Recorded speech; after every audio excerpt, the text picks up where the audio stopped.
And welcome back once again to Memoirs of the Father. I am your host, the Father Alex Burnham. How is everyone doing today? As always, I hope that you are doing absolutely fantastic. I'm very excited for what we're going to get into today because I've got my guest with me, Miss Wynn, and we're going to talk about all of her clear, clear. Who's here? Someone.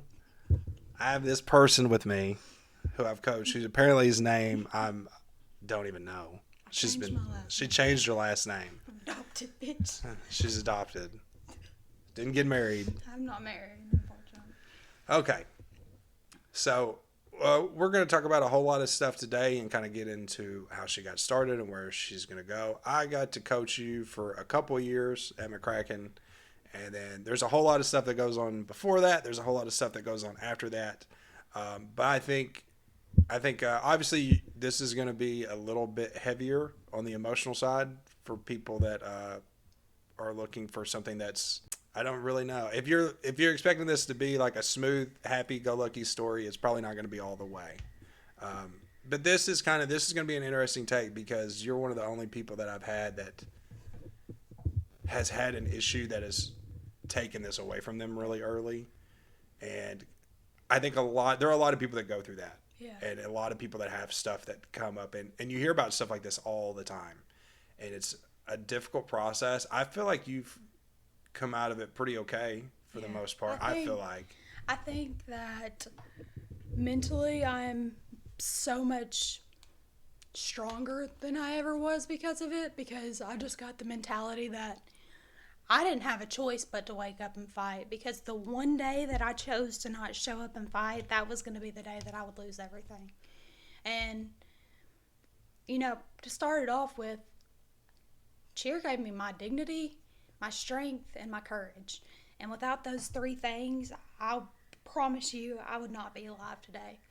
And so I think that's kind of a full circle moment, because that's what it was all about, and I just didn't know it.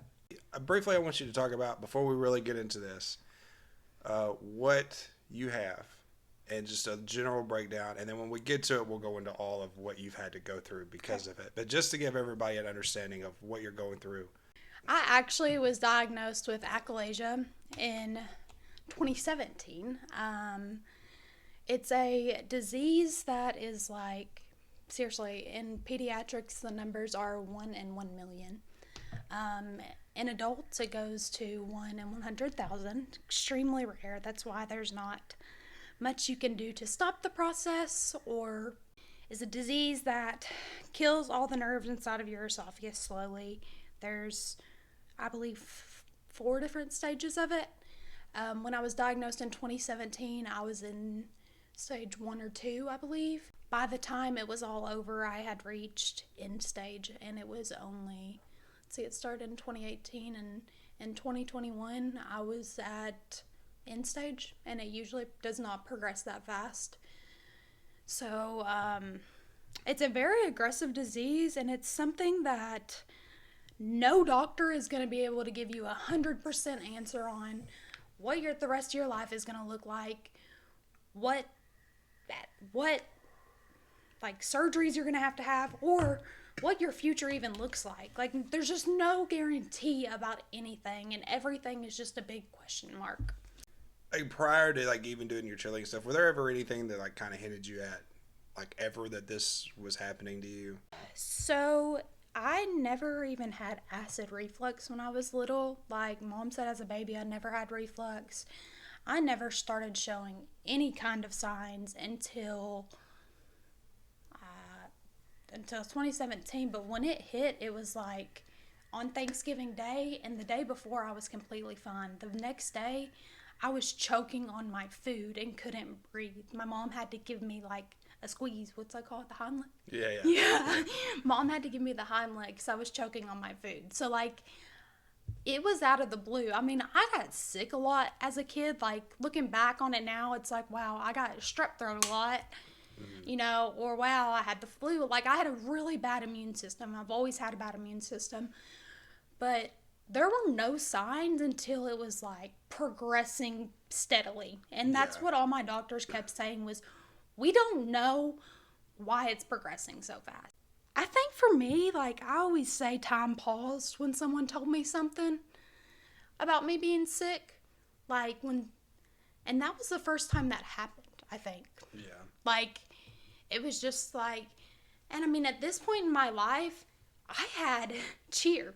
And that was my main focus. I knew from the very beginning that I was going to pursue cheer, like, my whole life. I knew that's what I wanted to do. I knew I was meant to be on the stage. And, like, that was everything to me.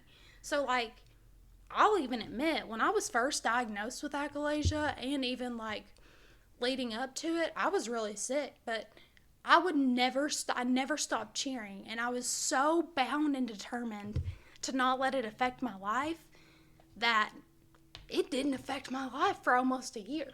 You know what I mean? Yeah, absolutely. So, but that was also in the very early stages of it, you know? Yeah. It got to a point where there was no denying it. There was no hiding it. There was no fighting through it. Like, you're sick, I need to go to the hospital, you know? Yeah, absolutely. So, let's get into your cheer portion, and then we're going to circle back to all this, I'm sure. Yeah. Obviously.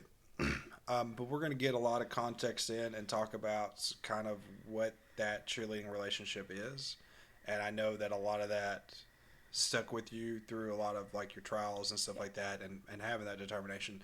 Yeah. So I think it's important that we address where it all came from. So when did you know that you wanted to get in cheer? How did you get interested in cheer? How did that start in the beginning? So I got into tumbling classes when I was 3 years old. Little tiny and a little leotard out on UKC's floor. And I remember doing a cartwheel and I was like, this is awesome. And, like, that was, like, my core memory. It's still one of my core memories, you know? Like, Yeah. I hold on to that, you know? That was the one place where I could walk into and be confident. Like, I had other issues going on behind closed doors throughout my life that did not make me feel confident. But when I walked inside the gym, you better believe that I thought I was the best one there. And I knew from the very beginning that I could not mess up. I had so many coaches over the years, and the coaches that I did best with were the ones that were going to look at me and be like, why'd you do that? You know, because they expected more of me. Yeah. You know? So I never wanted to be falling short, and I never wanted to let my teammates down, but I always knew, like, I have to step it up because I am with the best, you know? Yeah. And I thought that even when I was on horrible teams, you know? Like, I had no business thinking that about. But you have to. Yeah. So how long were you're at UKC, and that's in Murray? We've talked about that before because I worked there. Yeah. And I've done a lot of stuff with them over They're the amazing years. people. Yeah. Now were Aaron and Joel there? Yeah, that's who coached me. So I'm the same age as Savannah. I'm a little bit older than Savannah, but we cheered together. Like, she was on my first. When were you at this gym? Because was I there? I kind of think you were there. Yeah. So I think I kind of remember you. It was before the sleeve. Yeah. I didn't have the sleeve. I had hair. I might have been. What year? When did you just start? Because how old are you now? I'm 19 now, so I probably started, let's see, born in 05, and I started when I was 3. Yeah, you were there when I was there. I was there at least for a year, because Lily was there. Yes. And I'd never told this story, okay? When I was there one time, I didn't know that this was Lily, because I coached Lily at McCracken. I didn't know I also coached her at UKC. She was on the level 4 team that I was coaching. And there was a little itty bitty Asian girl. And I mean, I'd have never known, because, like, Lily's like jacked to look like a track star. She's always been like, buff. She's like, she's samurai maker. Yeah, absolutely. She's strong. Like, this little Asian girl. And I was sitting there talking to them about something. I was looking around, and I looked over, and she always wore her hair in pigtails. Yes! And she had one wrapped over her upper lip to make a mustache, and the other one up under. And she was making fun of me, pretending to have a facial hair. And I looked at her right in her eyes, and she was doing this and just stopped, mouth wide open, staring at me. And I was like, you little shit. And I never knew that until, like, one day, like, when Lily was on the team. I think her mom had added me on Facebook, and I was looking through her old photos, like, there's no way. But I didn't want to be like, hey, are you this Asian kid? Because I was like, that's so wrong. I was like, As me saying all Asian kids look the same. I was like, I don't know. But yeah. So you probably were there. I was there when Desi was there. You're definitely okay. Well, I know her too. Yeah. Desiree. Yeah. Yeah. I know Desiree. Desiree still talks to me to this day. She does. I promise you, she sent me a package when I was in the hospital. Desi coached me for maybe 2 years, but she was dedicated. No, I bet it was closer to 5. Oh, because I don't know. It wasn't that long because I moved from so I lived in Hardin, and so that's how I got started in UKC. But then I moved to Marshall County. I was only at UKC up until 2nd grade, and I started when I was 3. So I mean, I was there for a little while, but I was so young when I was there. Yeah. You know what I mean? So I feel like they kind of taught me the fundamentals, and I got it so fast there, but I didn't, like, grow up in that gym. You know what I mean? And I wish I would have. Well, too, I don't know. I say this because I don't know how long that gym had been open prior to you getting there. Yeah. But I always felt like when I was there, I always felt like we were very low tier as far as like what our teams were capable of. Oh, now it's huge. But now it's better. But those kids that are the older kids that are now are those kids that I was teaching, and it's kind of that's what I'm saying. I think I wonder if your generation was like the first one to get like the full scope through that gym, so from beginning to end, and I think that's probably why it's grown now because you got the same people that have been with you for 15 years. Yeah, and I'll also say like Joel and Aaron were some of the best coaches I ever had because they installed the little things in me, like just the fundamentals. Be tight, walk with your arms by your side. Like I learned that from a young age, and I carried that all throughout my cheer career. Or like doing cartwheels. They taught me how to do a wrong-handed cartwheel better than I can do a right-handed one. You know, like just they just always prepared me, and like I feel like I carried that all throughout my cheer career. And I'll say this too: I worked with them pretty closely that whole year with 3 teams. Every single practice, every single thing. I never, ever saw them yell at anybody ever. Oh, no. Ever. Not even raise a voice, no matter how bad or how frustrating that it got. I never saw any of them ever get out of that way. It was never a hostile environment. Now, would they lay down the law if you're acting a fool? Yeah. If you drop your flyer on the ground, you're going to do conditioning for that. But as you should, you know, I can personally say that they never raised their voice to my team ever. And I know for a fact that they didn't continue forward because I was friends with the girls that were at that gym, you know? So I'm really proud of where like their gym is gone. And like I'm just like a tiny little piece in like what they've affected. You know what I mean? Like they've just affected so many people. Well, too, like I remember I was one of the first people from Graves to go over there because I'd got the job, worked for them that summer at PCC, and then from there they asked me at the end of it, would you like to come work here? And I was like, sure, you know, and they hired me, and I did tumbling classes there for a year before I came to like real work. Yeah, adult, because I was still in college. Like that was like the back end of my junior year. But yeah, dude, they were so cool to deal with. But like now, I see a lot of the kids from Graves go over there and stunt quite a bit, and I was like, I used to try to get people to do that all the time when I was there, you know. But yeah, so a lot of the girls there, I used to stunt with them all the time too. Yeah. Like there was all the little ones. And, yeah. I really I liked working for them. Like I said, they were super awesome to work for. And they were pretty understanding about a whole lot of stuff. And absolutely, especially for me, because like when you're in college and you're young, your life's kind of chaotic. I got to be here. I get that. And I was coaching at Graves too. They were always pretty super cool with me and like worked with me pretty well. Like I think the world of them. But a lot of stuff that they do is really good. Absolutely, too. And I look back at it now, and especially now that I've gotten to see where they're at. Yeah. You know, and like I said, like just like what I talked about, I feel like that group I was kind of with right there is like that's the generation that's peaking right now after an entire run with that program. And now because they've elevated the level, when you go back to teach someone the same skills you've already taught before, it's a little bit easier because you've already been through that ringer. Honestly, So now the whole program elevates from the floor up from that. So when I moved to Marshall, I took I was there. I moved there in second grade, and I didn't cheer until I got to sixth grade. Like competitive. I did school cheer, but listen, it was Marshall County school cheer, and that's all I'll say about that. There wasn't nothing to it, you know. It's, when you're young, it's more about the presence and just the little things, like can you your motions don't have to look good, but as long as they're not bad. Yeah. Can you do them all at the same time? Exactly. Can they look presentable? Exactly. That kind of stuff. So, whenever I got into sixth grade, they actually started, Mallory Carnes actually started a Marshall County competitive team. She started a thing that was between all the middle schools of Marshall County. We had maybe even had some younger high school girls on there as well. I could be wrong about that. It's possible. It's very possible. Exactly. Yeah. So, she started that, and man, what she created for us in Marshall County was incredible. Like, we were just a bunch of country girls who knew how to tumble and wanted to have a good time.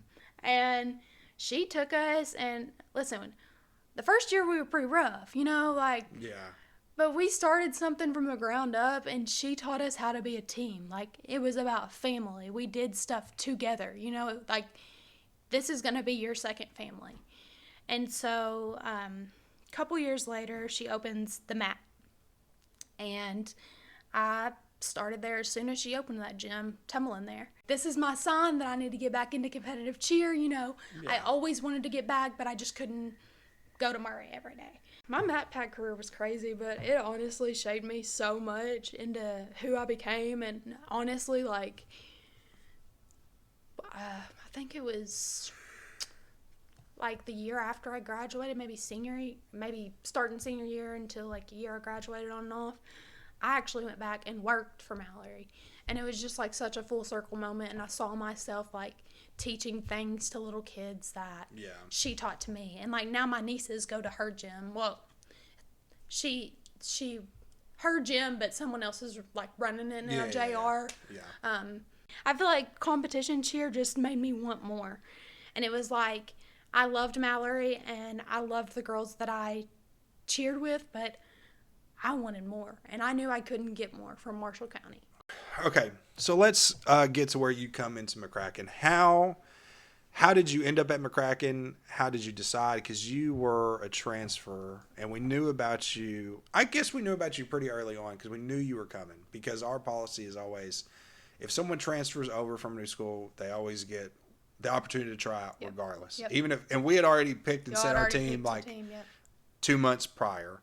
I really don't remember how it all came about, but I got presented someone told me, hey, you need to go to McCracken. And I don't remember who it was. I think they said you need to either go to McCracken or Graves and to pursue your cheer career. And I knew that I wanted to grow more than what I could grow in Marshall County. And that's nothing against my home gym, and that's nothing against Marshall. It's just there's not a co-ed team or even good all-girl team. Not that they're not good, but Marshall County is focused on cheering games, and I simply just was not good at that. That's not what I wanted. And then, in competitive cheer, it was I still wanted to do more, and I wanted to do something different, and I wanted to do more. And so I remember talking it over with my mom, and I was like, Mom, I'm feeling led. It was a God thing, because I was like, Mom, I'm feeling led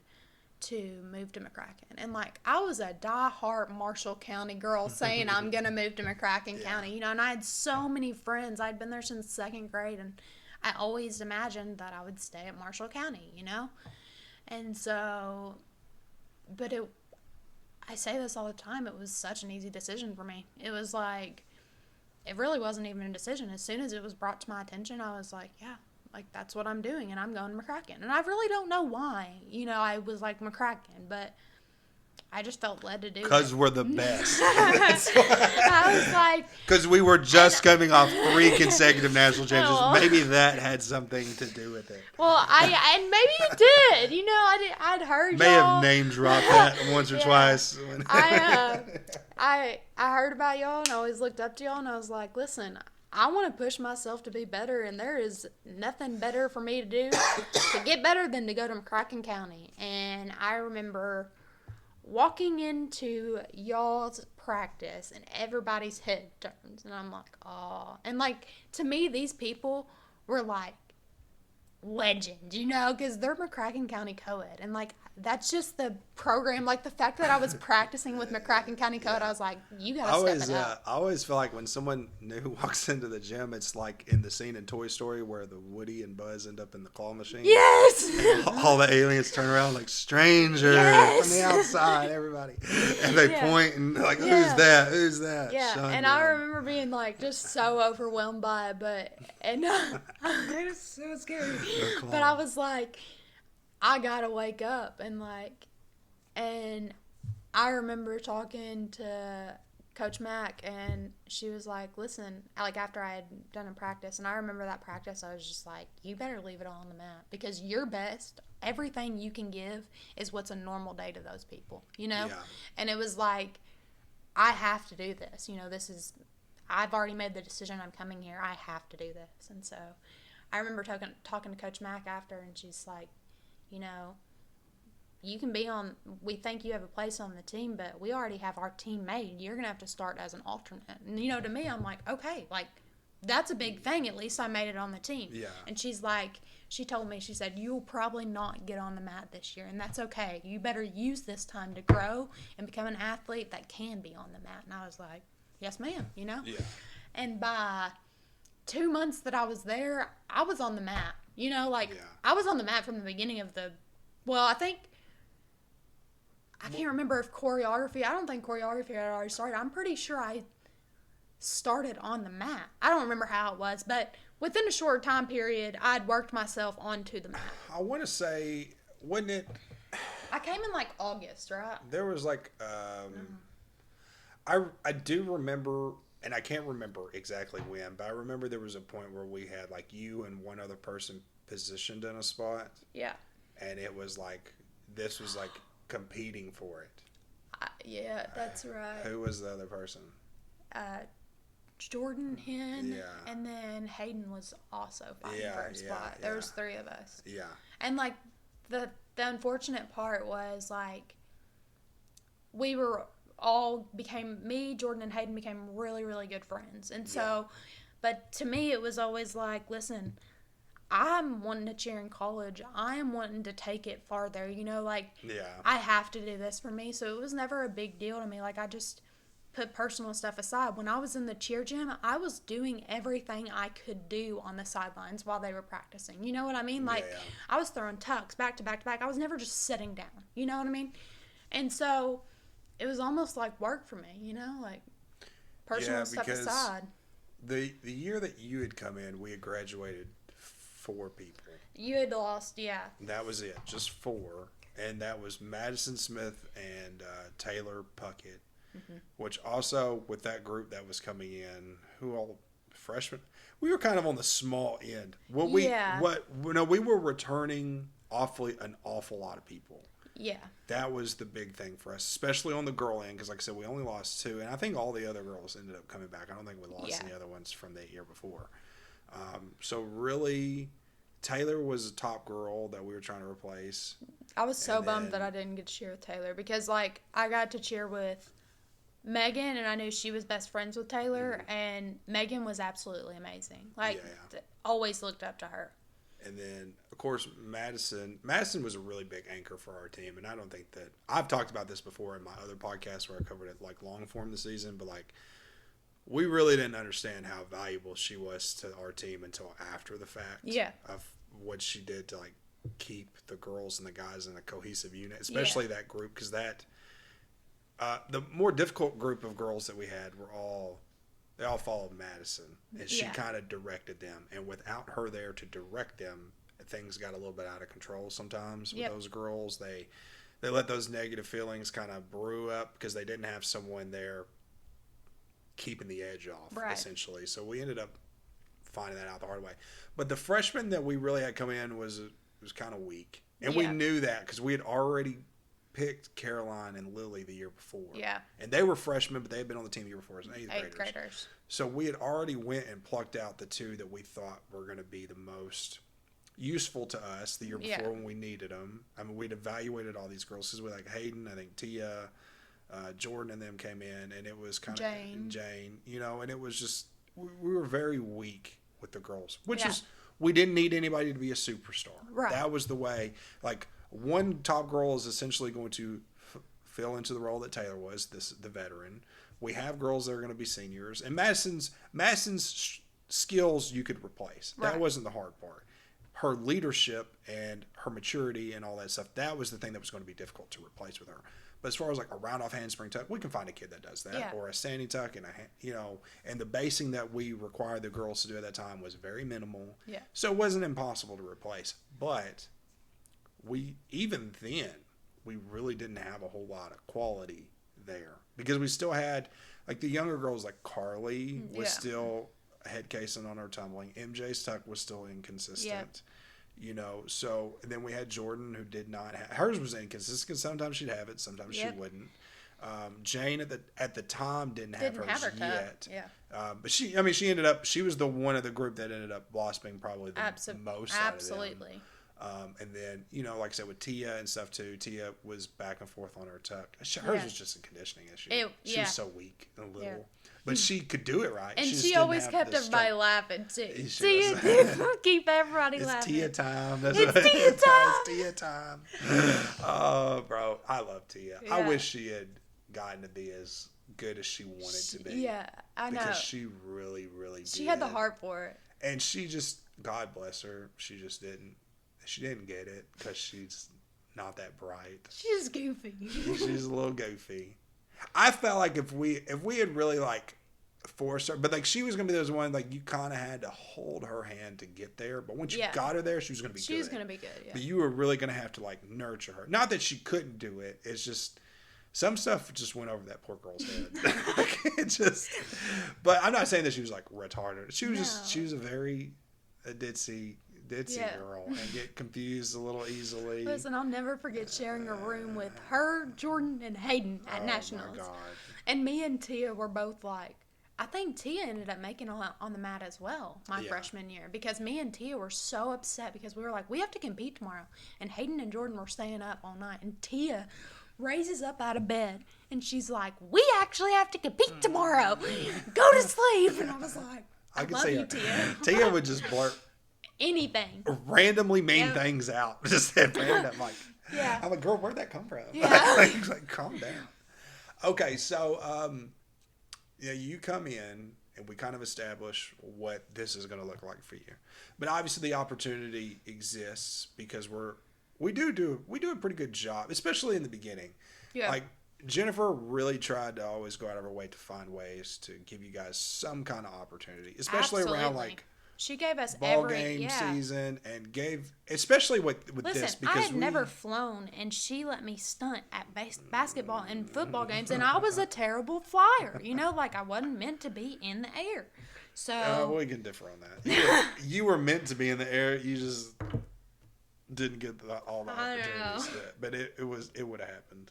I'm telling you right now. I know for a fact that I would have made that happen. Oh no! No, I'm confident.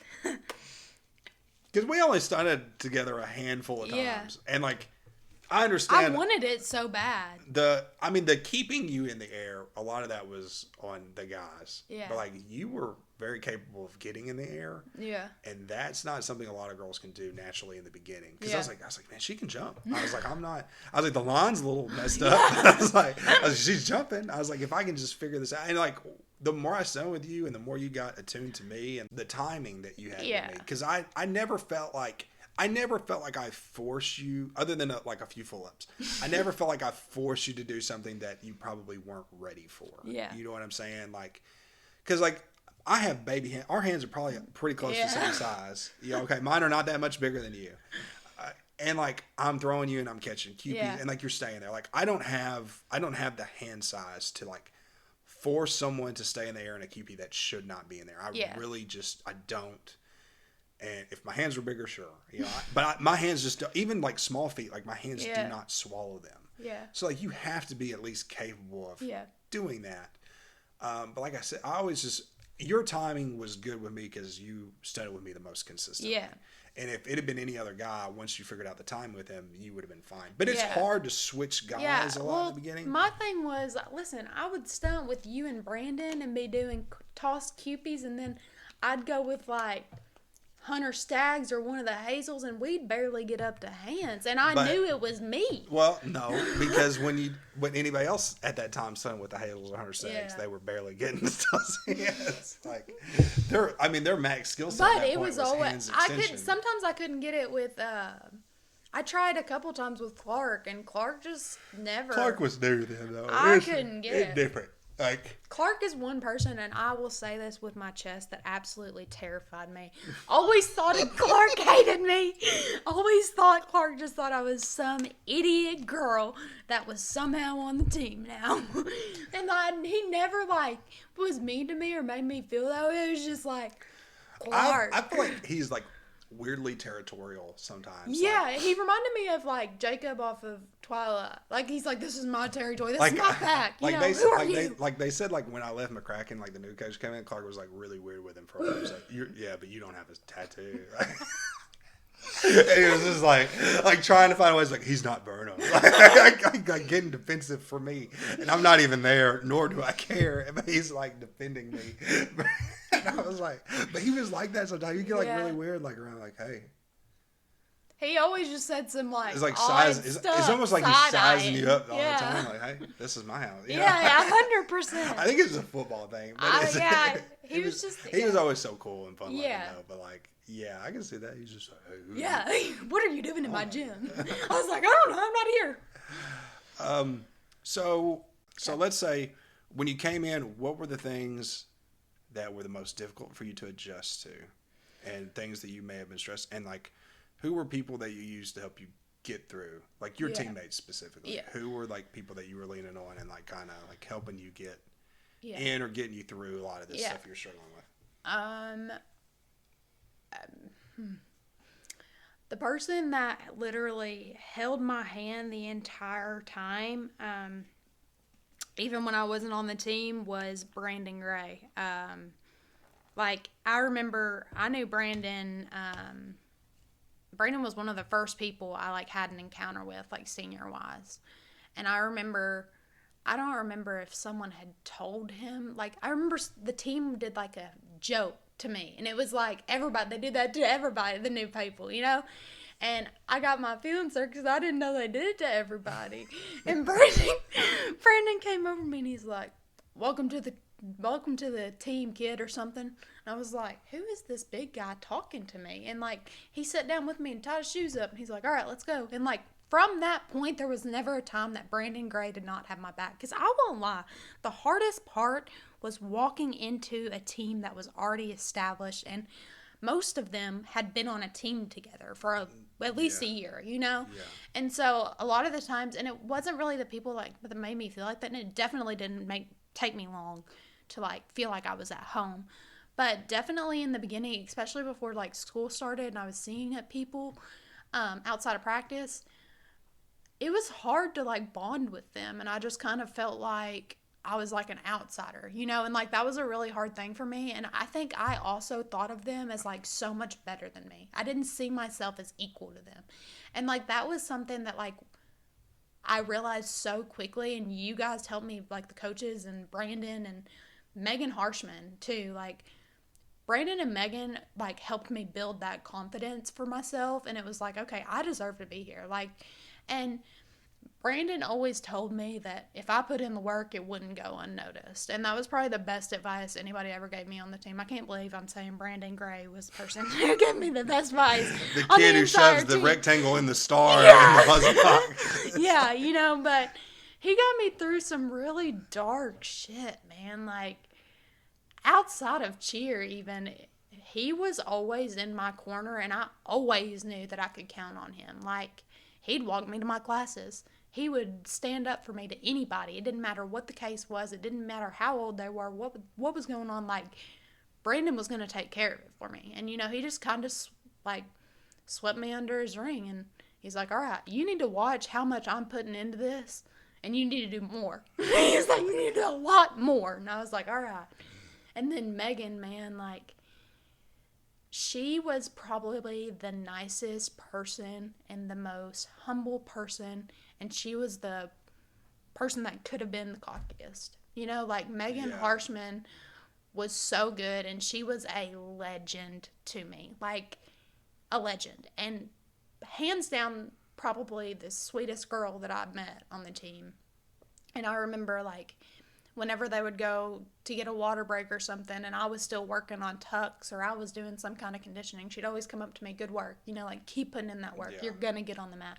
And she just always encouraged me. And, like, I think, and Randy Joe, I mean, those three people really inspired me to be who I wanted to be. Another one that swept me under her hands, I lived in Marshall County, you know, like, I couldn't drive.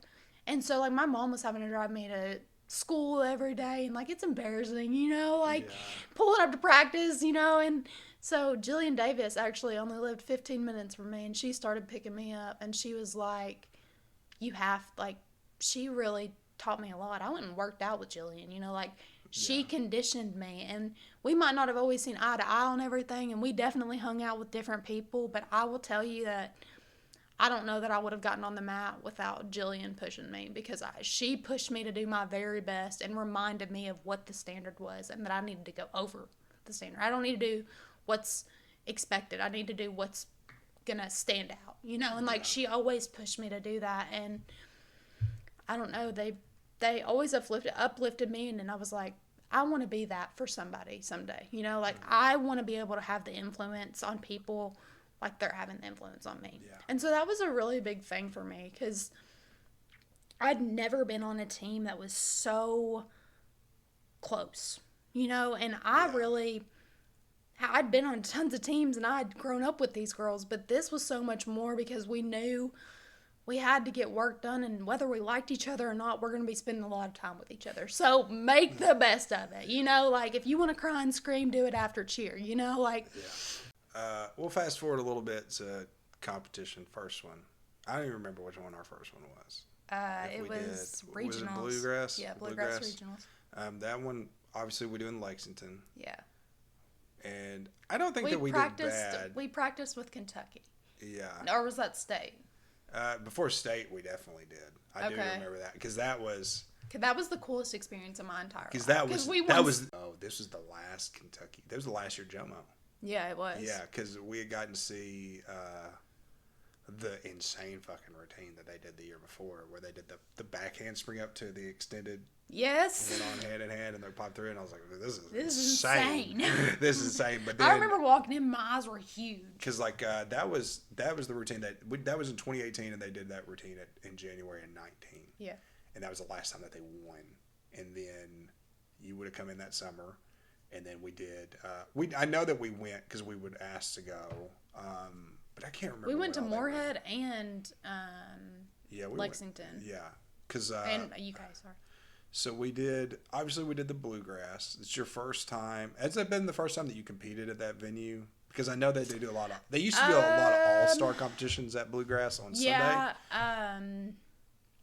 I think that was my first time competing there, but if I had a competition, I must have done really bad, because I definitely didn't win there. You know what I mean? Like, don't have any memory of that. I had so many competitions, though, everywhere with competitive cheer. Like, they all run together. No, that's how I am. There's been times, like, when the last times I competed in a venue in Pittsburgh.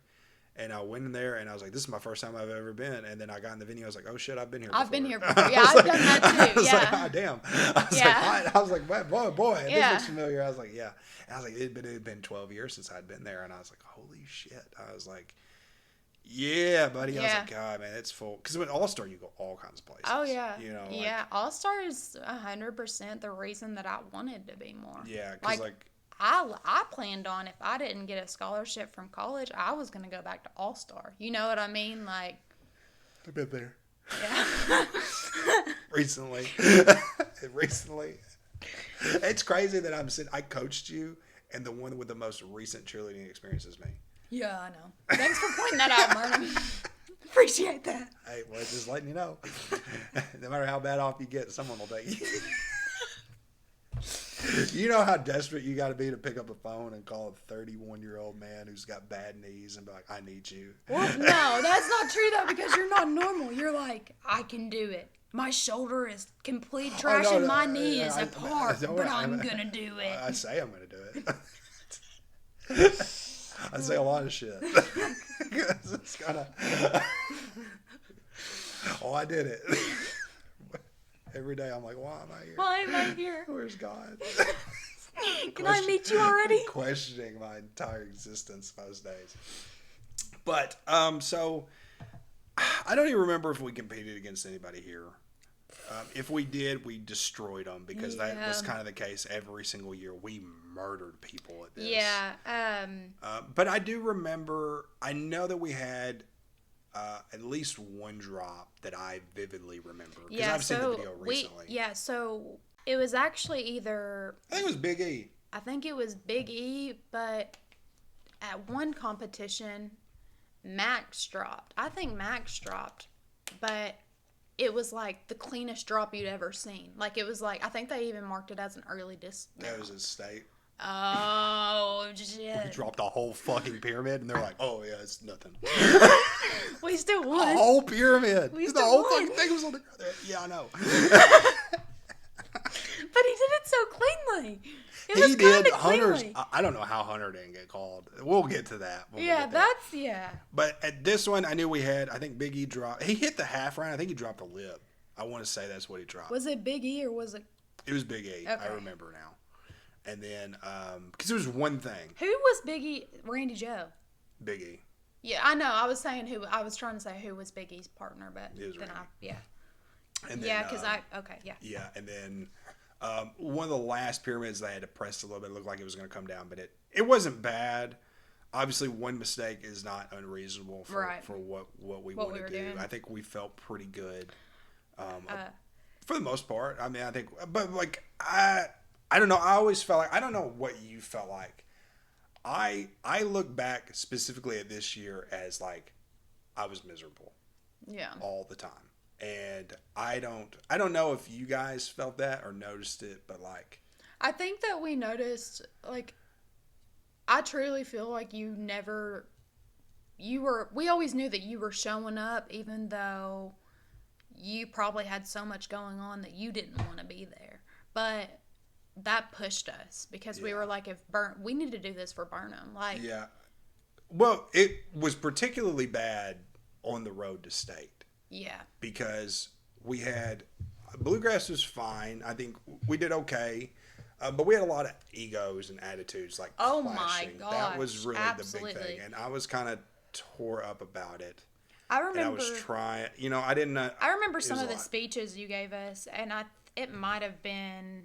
you're right, it was on the road to state. Mm-hmm. And you were like, you guys are being ridiculous. I remember you coming back into the hallway and putting us all in our place. And as soon as you walked out, we were like, we're letting Burnham down. And that's just something that we simply cannot do. And that's not anything against Coach Mack or any of the other coaches. It was just like, you were investing so much in us and you were literally giving us all you had. And we just realized that we were letting petty stuff ruin what could be a great team. It was rather intense because Hallee wasn't around as much that year because she had Sloan. Yeah. Well, she was pregnant with Sloan whenever I first came in. Yeah. And then... Yeah, but she was far kind along, of in and out here and there with that because she announced the pregnancy I think I was there when she announced the pregnancy. You probably were. Because she had that baby like right after Nationals. Yeah, she didn't even go to Nationals. Did she? I think she went. Yeah, I think she did too. And we thought she was going to pop. Yeah. I think that was it. Because we were concerned that like she was going to like have the baby. Yeah, Coach didn't want her to go. And she's like, oh, I'm going. I think she didn't fly with us. I think so. I think she drove. I think she went with her husband, if I remember correctly. Yeah. It's been so long, but that's some dedication. She was wobbling around that competition like it was her business. I remember one year us coming into the room. It was like after National. She's just laying on the bed and the baby's laying on her chest, and they're both just out in the hotel room. And we're like having the coaches meeting, and there she's just her feet are still on the floor, and she's laying across the bed, and the baby's passed out, and they're both soft. That was Sloan's first Nationals, but I think it might have been my last one. But I can't remember, but it's. there's a lot going on there, but like she wasn't around as much because obviously she has got all the health stuff. She's got a full-time job and she's pregnant and all this stuff, obviously. But when we got to regionals is where it got bad, like the state regionals, because Tanner got hurt. Tanner was hurt, and we were all like, we can't do this without Tanner. Yeah, well. What was it going to? Somebody else was hurt going into regionals because we had to replace Mingus was hurt too. Mingus was on the floor, but because we put Jane on the floor at regionals and she hadn't been in there prior to that. Who did get hurt? I can't remember. It was a back you're spot. Right. Maybe it was Kennedy. It was Kennedy. It was Kennedy. She hurt her foot. Yeah. Right. Yes. Yeah, and then she ended up coming back, and then about 2 weeks out from state, Tanner's knee is out. And also, we were getting concussions left and right. Yeah. People were getting benched for weeks because of concussions. But we got mollywopped at regionals in our own school. We got beat by 10 points. It was massacre. That was honestly the most... I felt like we let down everybody before us, and that was a really hard pill to swallow because it was like we knew we were so much better than that, but like we weren't acting like the team that we were supposed to be. Yeah. And like we had the talent. It wasn't about talent. It was we didn't have the heart or the drive. And I don't care what anyone says.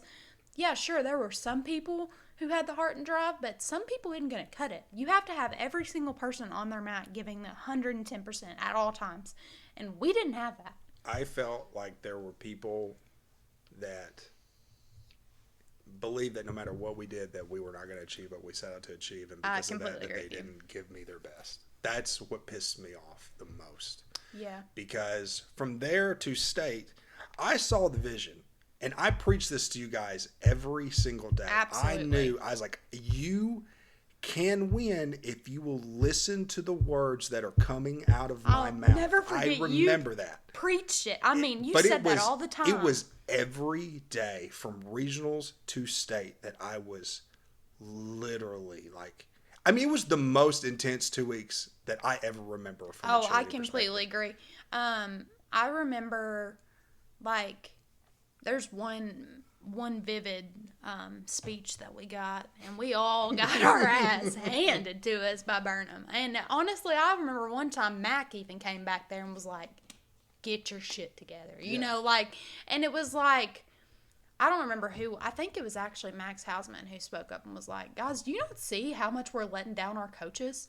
Like, do you not see what we're doing? And then Megan piped up. And Megan gave the most powerful speech I had ever heard. And after that one, it was like, okay, you know? Yeah, but and I think we even hit after you gave us that speech. We had one mistake. The day, and I don't know, I guess it was a morale changer. Yeah. Because we found out Tanner got hurt. Yeah. And it's like, we've hit rock bottom.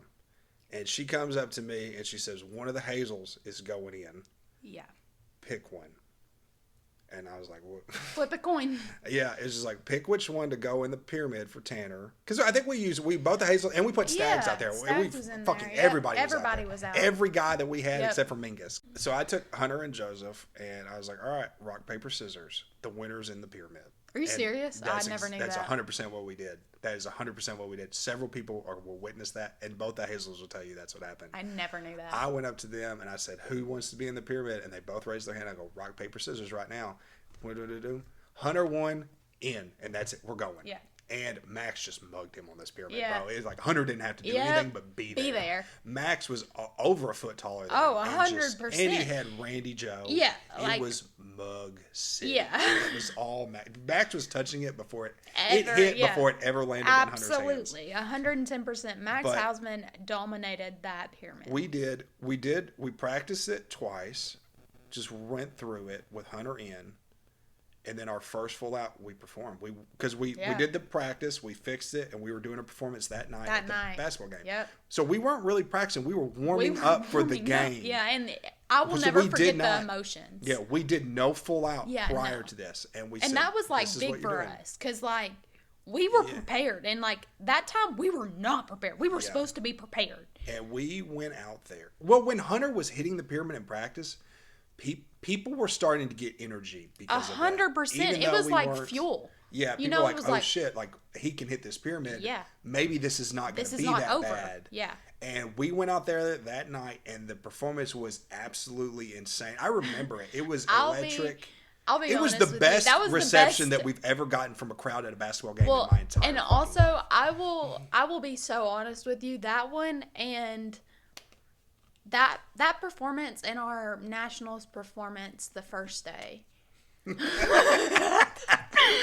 What was wrong with the second day? I don't want to talk about it. What We it meant to the believed team, it- it was the spark that starts the fire. Yeah, and there's a picture that like every time it's national season, I always update my profile picture to it, and it's a picture of all of our team after we had just done that routine, and we're in the middle, Yeah. and we're all huddled up, and we're all crying like we had just won something, and it's like Yeah. really we just whipped up a We don't have that performance, nothing else comes for the rest of that season. exactly. That is 100% the truth, because we rode that all the way. After the performance, we came back, and I was like, well, I fucking told you so. Yeah, Like, y'all- look at that. All of a y'all sudden, were I don't all look so like- crazy anymore, do I? Yeah, well, I will be honest with you. There was probably a 2-week period, and we knew you were pissed at us, and like you were pretty rough on us, all of us, and really the thing was we weren't giving you everything we had, and you knew that, and so it was like we were going through a breakup, dude. Like the whole team versus Burnham, we're like we have lost our Burnham. It's all going to shit, like It literally, that was the thing, is like I wanted that. I don't know. I felt like the thing that always made me what I was is that I didn't care about our feelings. oh, that person's better. Like that team's better. Yeah. Like that doesn't mean anything. Like what's on paper, what you've seen, that's irrelevant to me, because in the moment everything changes. 100%. I don't care how great you are. I don't care how many times you've won. I don't care how many times you've beaten people. On this day, you have to beat me right now. Right. And I'm going to make you earn it. And maybe you are better than me, but I swear to God on everything that I am, you will never forget what I took from you on this day. Exactly. It doesn't matter. Like, you may go back with that championship, but you're going to sit there and wonder every year after that if you legitimately have what it takes to do that again. Because I am going to come back the exact same way. Absolutely. It's worked for me. I've won, I've lost. I never change the way that I approach it. Yeah. You will have to match me in intensity and energy, and I don't care. Like I said, and I think you displayed that to us. yeah. Like Well, you were like, we reviewed the score sheet. Yeah. And Avery was like, well, that's 10 points is a lot. And I was like, I'm shutting this shit down right now. Immediately. I and do I was remember like, that. here's how you cover it. And I went over this in full detail. I was like, you can do this, but here's how it's going to. I was like, we're going to hit our pyramid, and our difficulty score will go up because you're actually going to hit the pyramid. Right. Your stunts are going to get hit. I was like, we're going to take away those 4 points in deductions. Yeah. I was like, there is That was 6 so points. I was bad. like, we can get back 2 points in difficulty. We upped our difficulty in 2 of our stunts. Yeah. We did the toss libs, we did the toss extensions. I was like, we're right there. I was looking like, you have back to trust now me. too, it was like crazy how much we grew in such a short time. Yes. Like we all were like, okay. Everything changed. Everything from changed that night. from that night. And honestly, shout out to Hunter Hazel for making us see that like All the boys, all of the boys. The Hunter one Hausman, was I big mean, because people perceived it as a big thing, but like Max was stepping up into a leadership role. Max was also Joseph was on the floor in Yeah. stunts, and Hunter Staggs was out there doing the things that we needed to do. Yeah. I always say there's people that are moss and there's people that are flames. Yeah. And Max is a flame. 100%. And other people He is 100%. are drawn to him because of what he puts out. Well, after you gave us our little speech, Max got in there, and Max jumped our ass after that. Yeah. He's like, I'm giving Burnham every single thing I have, but you guys aren't. He's like, and there's other people who are giving him his all, but it's going unseen because it can't just be some of us. And it wasn't just Burnham. It was Coach Mack. It was Hallee. We were letting all of you guys down. And it was like there for a little bit, we were just in a fog, like, too bad, and like that night woke us up. And that speech from Max Hausman woke us up. And see, you say that, but like on the flip side of that, what you saying, like you guys feel like you're letting us down. At the same time, we feel like we're letting you guys down. Right. Because we haven't. That was the thing to me. I was like, I feel like I'm doing what I always do. Normally, like when I get real hyped and I get intense, things change really quickly. Yeah. And I've been doing that for several weeks, and it wasn't happening. And I was at the point where I was like, I'm begging you to just believe. Like, you don't have to do anything differently. And that was the whole point. That was like, I feel like people were trying harder. Yeah. I was like, I don't need you to try. I just need you to believe for 1 minute or for 2 minutes and 30 seconds. Whatever you think goes away.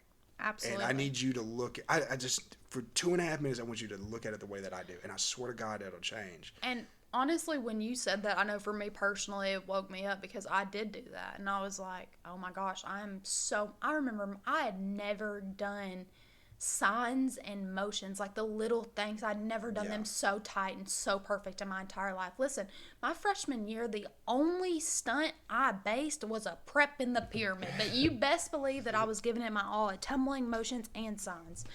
And that was because everybody pushed me, you know, But I mean, the momentum from that night was a spark, because like I said, it gave everybody the confidence. And now they've seen it. Now they know it. It's tangible. This is our breakout moment, and it would be. I mean, we went to state. Obviously, Graves had the mistake. They went first. We went.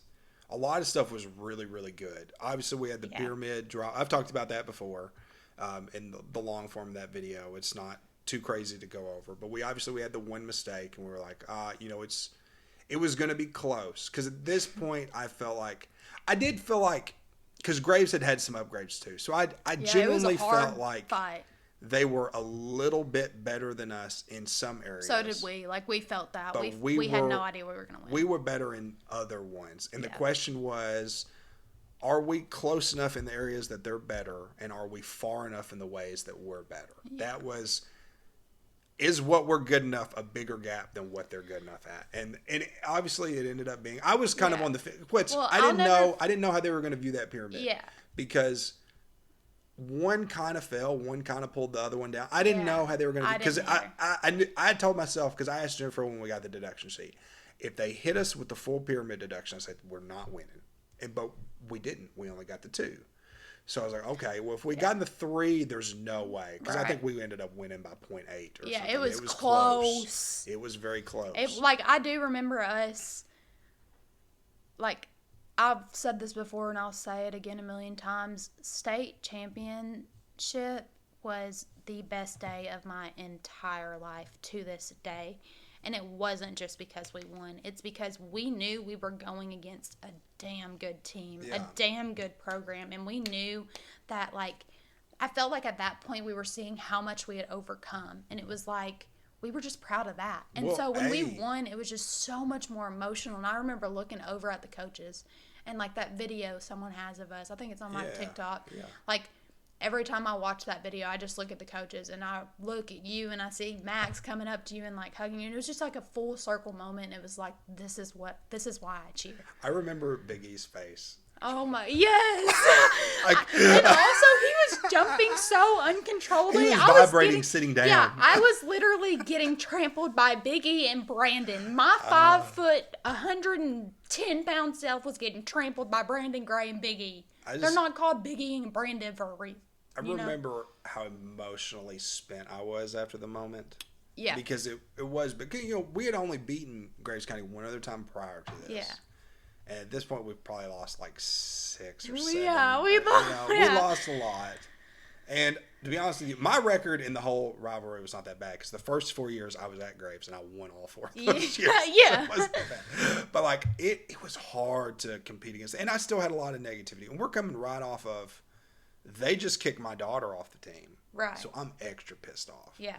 And that's what everybody kept saying. It was like, they knew. I never brought that up to people, but they knew. They knew I was like, it was personal to me. And it was also like, when we won, everybody just kept on saying this one's for Burnham. And, like, that was, like, not even just because of that reason. I told Brandon to his face in front of everybody, I'm the only eagle flying today. Yeah. And he could not believe that stuff came out of him. Yes. Because, like, I talk a lot of trash, like, behind closed doors. And I fully support talking trash as long as it's not disrespectful. Yeah, I feel like we never got disrespectful. I did. I won't say that because I would get disrespectful, and I don't care. Yeah. Yeah. But But no. But we didn't do it in front of people. There was No. never any video or anybody saying nothing. There is one, but it never saw the light of day. Exactly. See, we took care of UCA our issues. UCA recorded it. What? Yeah, that year after we won in 2018.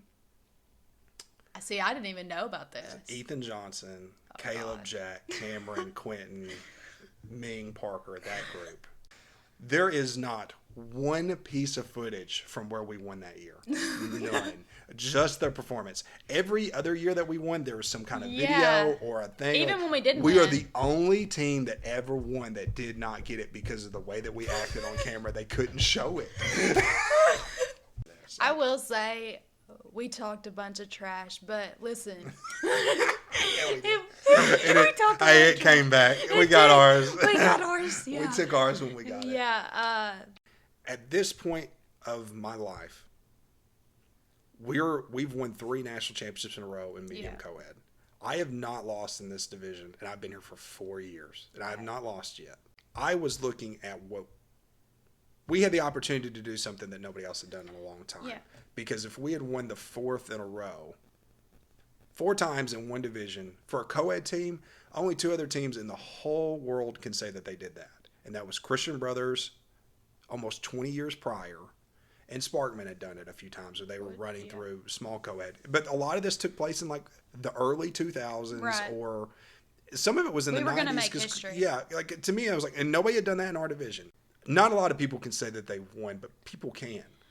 Not a lot of people are able to say that they've done this. And it was the first time in a long time that I really had something that I was like, I want this because I want it. Yeah, and and it was a different. I think also too, like our whole thing after we had that perspective change after regionals, it was like during that 2-week period between, or however many week period between regionals and state, we really saw how much you wanted it, and it was like at a time, and I don't mean this against any of the other coaches because I don't believe any of the other coaches ever gave up on us, but it was like you were really the only person that we felt believed in us, and you just wanted us to believe back. And That's so, all it was. And I really feel like you kept the spark like lit, and I think you're the one that ignited the spark in the first place. Because we were dull, and we would have done nothing without the performance that we had, like you said, and this really, to even back up further than that, the speech that you gave, and the not just that speech, all the speeches you gave. Like, that was just, after that, we started saying this one's for Burnham, and it was like, we could tell how much you were giving us, and we wanted to give you, and same to Coach Mack and every coach, Well, that, and that people knew I was leaving. Yeah, so that was another. It had gotten out. That was another big thing. We were like, this is for him, and it kind of gave us a bigger purpose. Not that we weren't focused about Coach McKenzie or Raymond or Allie, but we kind of knew that they had more chances, and we knew that your chances were running out. And we wanted to, if that was going to be your last season, we wanted to make it a season that you were proud of. Yeah, and that's just like I said, it just and at times too, I felt like that it was detrimental, but I also felt like it was revealing of a bigger problem that we sometimes had. Right. That there were times where my intensity definitely creates a spark. The problem is that I don't go on the floor with you. Yeah. And that is a difference, because there will be a point in time where we leave you. The pressure and the darkness that you have to go through sitting in that hallway in that moment will drown the oxygen and kill the flame that is keeping you going if you don't have someone that knows how to fan it. Yeah. And that is essentially that, and I will stand by that based on a lot of different things. If you do not have an anchor, your fire will go out in that moment. Yeah, and I felt some like people that might was disagree with me on this from my team, but from my perspective, our anchor was Max Hausman and Megan Harshman. But see, like Max, that was the thing, like going into that whole thing, like Max wasn't originally in that position because he was coming off dropping the year before. Right. Max was someone that you guys chose. That was the difference. That's because we saw that Max stepped up. Yeah. And that was Max's was one of the most organic pursuits to being a leader, and that's what sold people on Max, because Max didn't try to be a leader. Max just tried to be the best version of himself, and everybody else saw that and said, "That's what we want to be like." 100%. That created that, to me, was one of those things, like, that was a natural selection. Like, it didn't matter, and he didn't actively try to be a leader really until that, because of all of what we talked about with him. But the thing that impressed me so much about Max, and I swear, like, I would not say this to his face because I know it'd get to his dang head from me, you know, like, I'm not gonna brag. It's because he's a Houseman, you know, like, the only Houseman that I will brag on is Brent Houseman. Like, Brent is my dog. Big Brent. I used to call him, never mind.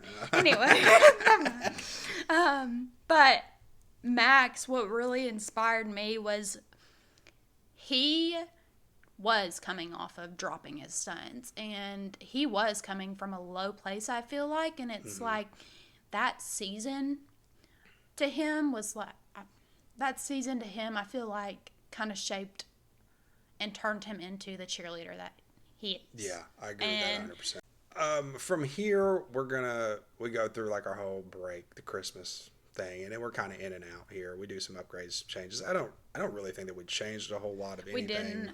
So I do remember though, like, we were all really nervous because, and like, this just says a lot about this team. We were all really nervous because we didn't want to go on Christmas break and then lose everything we had worked so hard for. So even like, momentum. We just didn't want to lose our momentum because we knew what we were fighting for was so much more than just us. Well, that, and like, we really felt like we had just gotten it. Like, we just got a taste of it, and we didn't want to let it go. Yeah, and then obviously, I mean, the week back is really rough. It's honestly the most confusing week of my entire life, still to this day, and I am a grown-ass adult, and that's still the most confusing week of my life. Because we really, like, we go at it that week, and we go from, okay, you haven't done anything for 2 weeks, and now you have the 4 days to get ready to have the most important evaluation that we've given you all season. Yeah, and it was like, I'll never be able to put the amount of like stress that I had in my brain, but I also believe that because I had so much stress, that just lit me. Well, let's get to nationals. In a way, nationals was my last hurrah, and because this ultimately is your first and only in-person. This was my first and only in-person nationals, and you were only a sophomore, correct? Yes, or a freshman. I was a freshman. So you're only a freshman. Yeah, I was a freshman, and my sophomore year, I wasn't on the mat at nationals, and we had to do it virtually because I had my shoulder injury. So like, nationals to me was my last big hoorah, and looking back now, I couldn't have thought of a better team that I wanted to go out with. If, like, looking back now, I'm so grateful that even how things turned out, I'm so grateful that I got to compete with those people.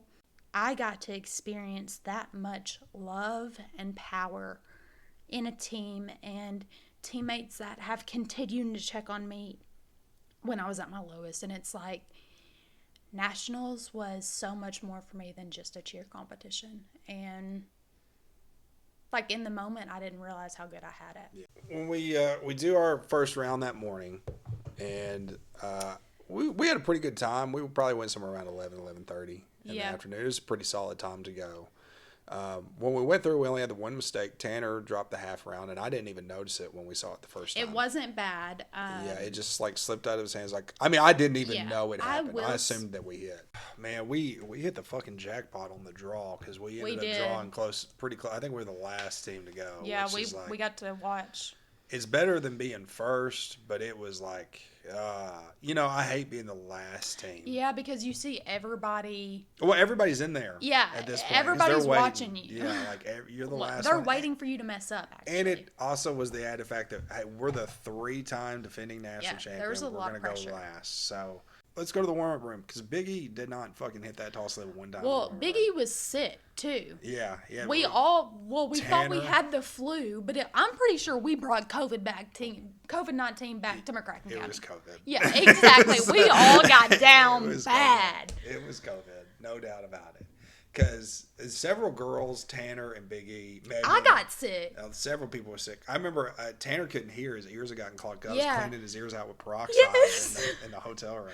Yeah, but I didn't get sick until the day we came home. So Yeah. I wasn't sick on the mat, but I think Big E got us all sick. I think Big E It was started either the him massacre. or Megan. One of them was first. One of them was first, and they felt like dog shit. Like we were like, "Oh my god, Yeah. this is going to be it for us." And so when we, obviously it was a little scary going into it. There was just so much on the line, and it was like, here we are. And it was kind of the story of our lives that season. We always had to overcome injuries, sicknesses. Like, there was so many injuries, so many concussions. Like, and we were getting them the stupidest way. You know what I mean? Yeah, we had totally dribbled Megan and Jaden off the Yeah. ground with a basketball. But obviously, like, I can always only tell it from my perspective because I'm always the one that's on the outside watching. Like, I don't get overly animated when you guys perform. I think a lot of people know that. Like, I just do my yelling, but like I'm generally just sitting there and watching. I'm trying to observe everything. I'm feeling the energy. I'm feeling like I almost treat it the same way that I do as a judge because I'm more evaluating. But I've never been like I'm not like Jennifer. Like you can just see and hear Jennifer like. It's like if she was a yellow circle on a fucking patch of grass, she's gonna stand out. But I'm not really like that, and I never have been.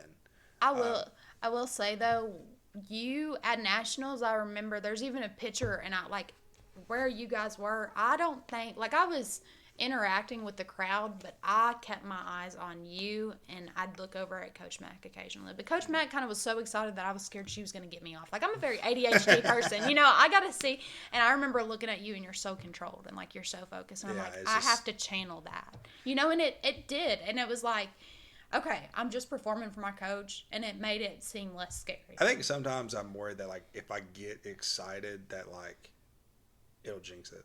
Well, for some of us, and especially that team, a lot of us were ADHD and just goofy. So, you know, if y'all started going crazy, we'd probably go crazy, and then every stunt would come down, you know, like, and it would be so bad, you know, because then we'd be cheering that it came down, you know, we'd just be so hyped. Exactly. Now, I mean, obviously we hit all the toss lips. Everything goes really good up until... The toss lips were beautiful. Everything's pretty solid up until the half rounds. The all-girl one has a small bobble, which, I mean, we didn't really know it then, but looking at the score sheets now, that was probably it. That's it. That was it. We weren't going to win. Yeah. And we'll talk about it some because I still to this day don't 100% agree with that. But given what happened, I agree I was very shocked that I felt like the score... I thought we were going to win, honestly. Which, I mean, our cheer was really good. The second half was good alive. up until we dropped that pyramid right at the end. And, you know, everything was good. The energy was moving. I mean, what I knew about the bobble, I wasn't, like, torn up about the bobble. Yeah. Like, it wasn't really bad. It was, like, a couple steps, finish the press and bring it down and smooth it. Got back. It wasn't terrible. Saved it very well. Yeah, I didn't think it was enough to, like, cripple us. Yeah. In a close battle, it would hurt. But I didn't think it was, like, terrible. But the pyramid, I remember when it dropped, I remember everybody going, oh. Like, everybody. It was so disappointing. In the crowd. It literally was like everybody was like right at the end. Like it's like someone just hit a home run and you're waiting for it to go out of the stadium and then right at the end it nicks the wall and falls back into the field. That's kind of what it. And it was also like, man, it was like, I said this earlier, but I can't remember if we were recording or not. I went back and watched that video 1,000,000 times, and I still say to this day, if we wouldn't have dropped that pyramid in the less than 20 seconds, you know what I mean? It was literally the last thing we did. Yeah, like if we wouldn't have dropped that, we would have won. And I hate to even say that because it makes it sound like I'm putting it on Brandon, but well, there's like 10 people over there. Yeah, you know it wasn't just Brandon, and it wasn't even like I wasn't even mad that they dropped because listen, that side of the pyramid was actually the one that was the sturdiest. They hit every single time, and I knew every single one of them gave it what they had.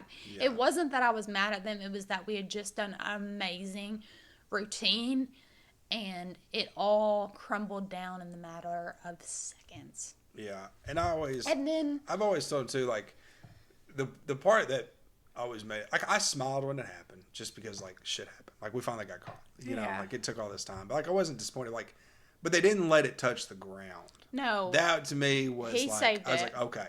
Because, like, at this point, you could just say, F it, I dropped it, and set it on the ground, and that's No, the end of you the could routine. tell no one gave up. But they at least tried. They tried. To keep it. I mean, it's a shitty rewind that goes to, like, the knees Yeah. and then to the prep, and it holds the sag. But, like, the fact that they tried to keep it there No was one just gave up. satisfactory to me. Yeah. I was like, it messed up, and you still tried. And It I still remember Brandon beating himself up over that. mattered. Oh, like, we're going to talk about that. I don't want to go there, Brian, because I don't want to talk about the poor bushes. That was Tanner. I know, but that was all in the same The time bush frame. kicker. Yeah. No, yeah. I was so the scared exact too. Same time frame. I was so scared too that was going to go like viral. It did in my heart. Because, well, you know, we go back and we watch the footage, and like at this point, we know. We knew we didn't win. Yeah, we knew And definitively at this we point. were all crying, honestly. And, you know, we watched the video, and then I don't even know we really talked a whole lot. Then we were just like, let's get them out to let everything go. And I talked about, like, I was coming out the door, and Megan's just laying on the ground, like right there bad. at the door, like hysterical, because she had dropped the year before too. Yeah. So like now she's got both of these, And she just we've- kept saying to us, I wanted to pull through for you guys. Like, even to freshmen. Yeah. She was like, I wanted to do this for you guys. And it hurt so bad because it was like, they deserved it so much. And, like, we wanted that for that group of seniors that went out that year were just different than any Yeah. that were with me. I feel like after that team, it kind of, not all the way, but I kind of feel like we kind of lost, like you said earlier, our anchor. You know, like, we lost our anchors. And I always felt like I've kind of gone back and forth a lot of times on if this team deserved to win, honestly. Like, when I look at the whole scope of a body of work from the beginning to the end, and it was never a lack of effort that I always felt like held us back. I mean, I truly just thought that, like, we didn't attack it like a champion attacks it all the time. And I thought a lot of it was, That's fair. some of it was confidence, and a lot of, I think there were certain variables that you have to have as a team that prevent you. Yeah. Well, you have to have, like I said, you have to have that anchor. You have to have that leader. You Yeah. have to have that stability. And there were a lot of times where, like, we really didn't have it. And, like, the truth was we were really for the last 6 weeks, we were Cinderella. That's what made me feel like we were worth it. Is Yeah. because, but I get that also a champion should always, like, if we can perform Well, that it's not well. even so much, but, like, even between Moorhead and two nationals, there were moments that, like, we were slipping out. Absolutely. Because I had the big one, because Max had done the clinic, and he Yeah. was coming back from it, and I had done for the practice. And we went out there, and we were terrible. And everybody comes back to the back, and we're all laughing, and we're cutting up, and it's a funny day. And I remember this one. I was like, this is the problem. Yeah. I think we did. And I didn't. I was like, I've said it so many times. I'm not even going to You say it didn't even anymore. say anything, but I said, your in silence 2 weeks, was powerful. in 2 weeks' time, I'm leaving here. Yeah. And I would really like for it to be memorable. Yeah. That's the only thing that I said. I was like, I have said, and I've preached to you guys this all the time. I was like, you're letting it slip away. And we now. were, and it It's was like, so disappointing because we could have. We There were were- so close. It was almost like we had a bad transmission. Yeah. Starting and stopping, like, to me, I just never felt like we put together the right momentums at the right times. Like, We when I look always back fell at it, short like, a little bit.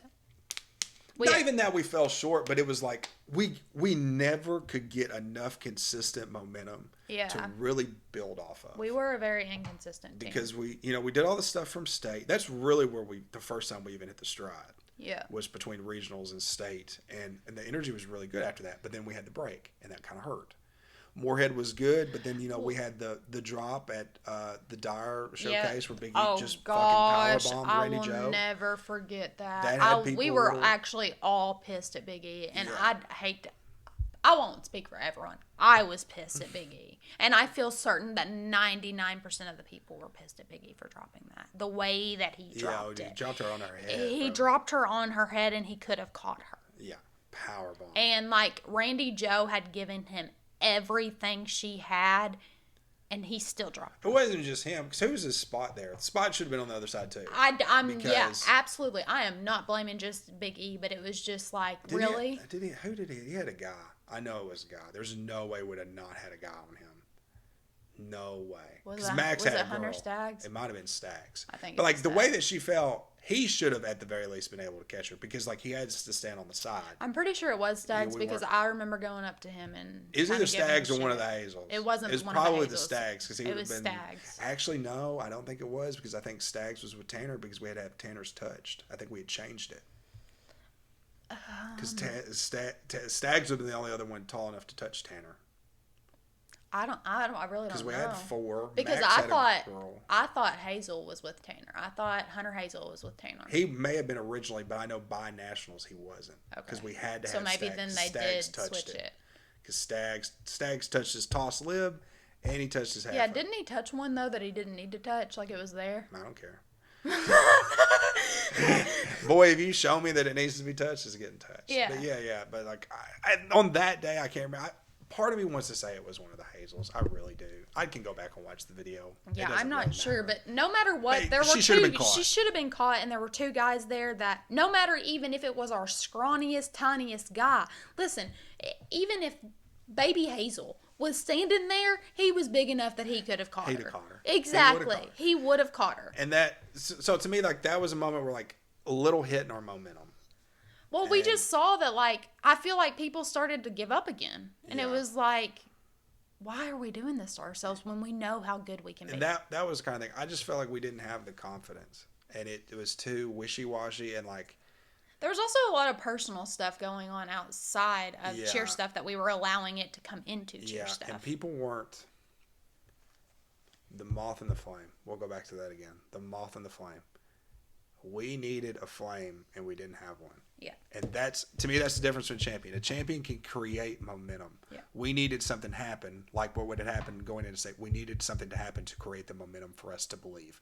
We couldn't manufacture that belief on our own. Yeah. And to me, that's probably always the thing that I think is really going to separate from me thinking it could have been. That team was totally capable of it. 100%. But I really just feel like we never really got a hold of the ball the way that we wanted to. And that's always the way that I look at it. But it wasn't I think for us going But it was a culmination of a lot of stuff. I think for the legacy that the people had left from behind it or in front of us, like the legacy that was left to us, we didn't uphold it that year. Well, and that's not true. just because we didn't win. And like this is a personal belief because that team we still fought hard. And, like, I will never be disappointed in that team. I'm sad that it didn't turn out the way that it did, but I'm proud of us for coming together the way that we did, too. And it was more than just a team. It was truly a family. I'll say this, too, because I've gone back on this before, and you wouldn't know this as much.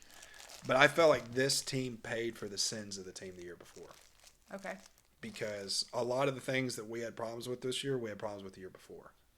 The problem was that we had someone stupid like Caleb and Jack that were just so piss horn driven. But a lot of things like not having great leadership, not having consistency of this, like the energy, the doubt, the toxicity, a lot of that stuff boiled up the year before. And we didn't quell it going into that year. Because we won the year before. But the only reason that we won is because nobody else good hit. Yeah. Because we did drop. And they were going to take it from us. I mean, we were as beatable as we've ever been right then. But there just wasn't a team that they felt comfortable giving it to instead of us. But if someone had been better, they would have. I wouldn't even say better. If any team that would have been in the top of the draw had hit the routine, they would have beaten us. Right. And we would have had to fix that either, lesson right then and there because we would have been more of a reflective thing. Like, what do we need to do better? And it's not that we don't do that. Do you think that when it doesn't prevent you from winning, it doesn't seem like a priority. That's what I was going to say. Do you think at some point that people got comfortable? Oh, 100%. Because I mean, that senior class that you guys had never lost at nationals. That 2020 group, Megan. Yeah. Because Megan's first year was a GOAT squad. She wanted to go, yeah. She had won all 3 years prior to that. And, like, all the girls that were there. Because, like, Brooklyn had come back, which she had won 2, and she had moved away for 1. But, like, Max didn't know what it was like to lose. Brandon had only been on the team for 1 year. He didn't know. Yeah. And Jillian had been there for 4 years. She didn't lose at nationals. So, a lot of it was, like, they never had. Yeah. And that's a thing to juggle, too, because the thing that really kicked us off on the streak that we were was because of how bad we had lost. Yeah. And now all those people that remember that are gone.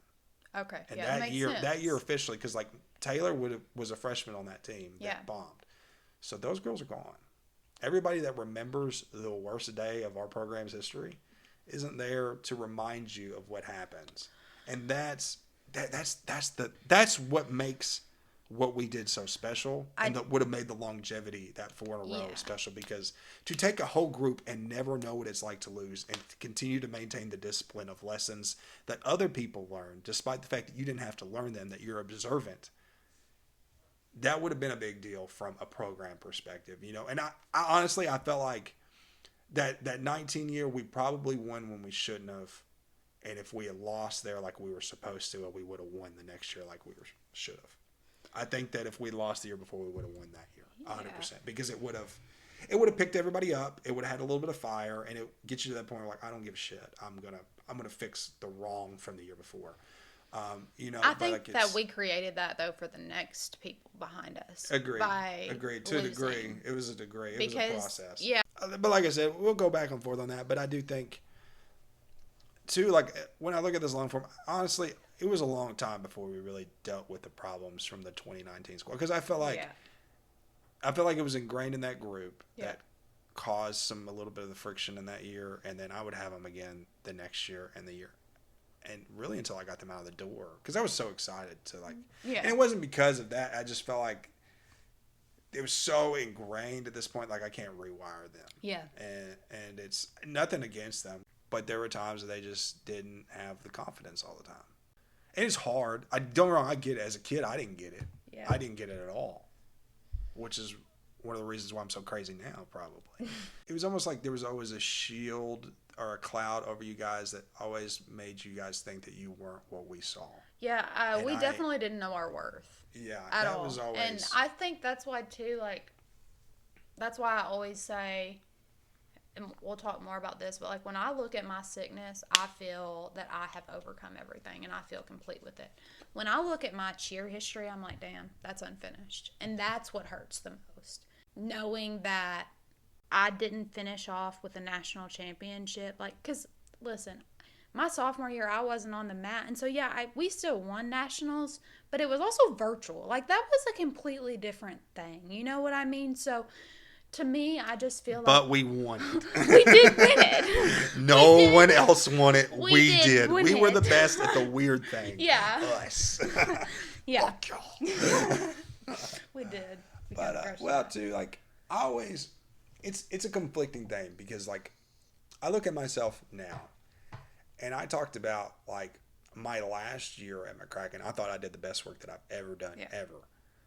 But 2 years prior to that, I thought the same thing. Yeah. And 2 years before that, I thought the thing. Like, there was a point where, like, I've pushed myself so far, I feel like this is as far as I can go. And then a year or so later, I'm like, I left that guy in the dust. Right. Like, he's so far behind me. Right. So, like, it's hard to sit there and be like, because you legitimately think that you're giving your all, because it's the most you've ever given. And you don't understand that there's always a little bit more in the tank. Like, when the gas light comes on, you got 20 miles till empty. Exactly. And, like, you have that. You know, and your body is protecting itself, but like it's a signal.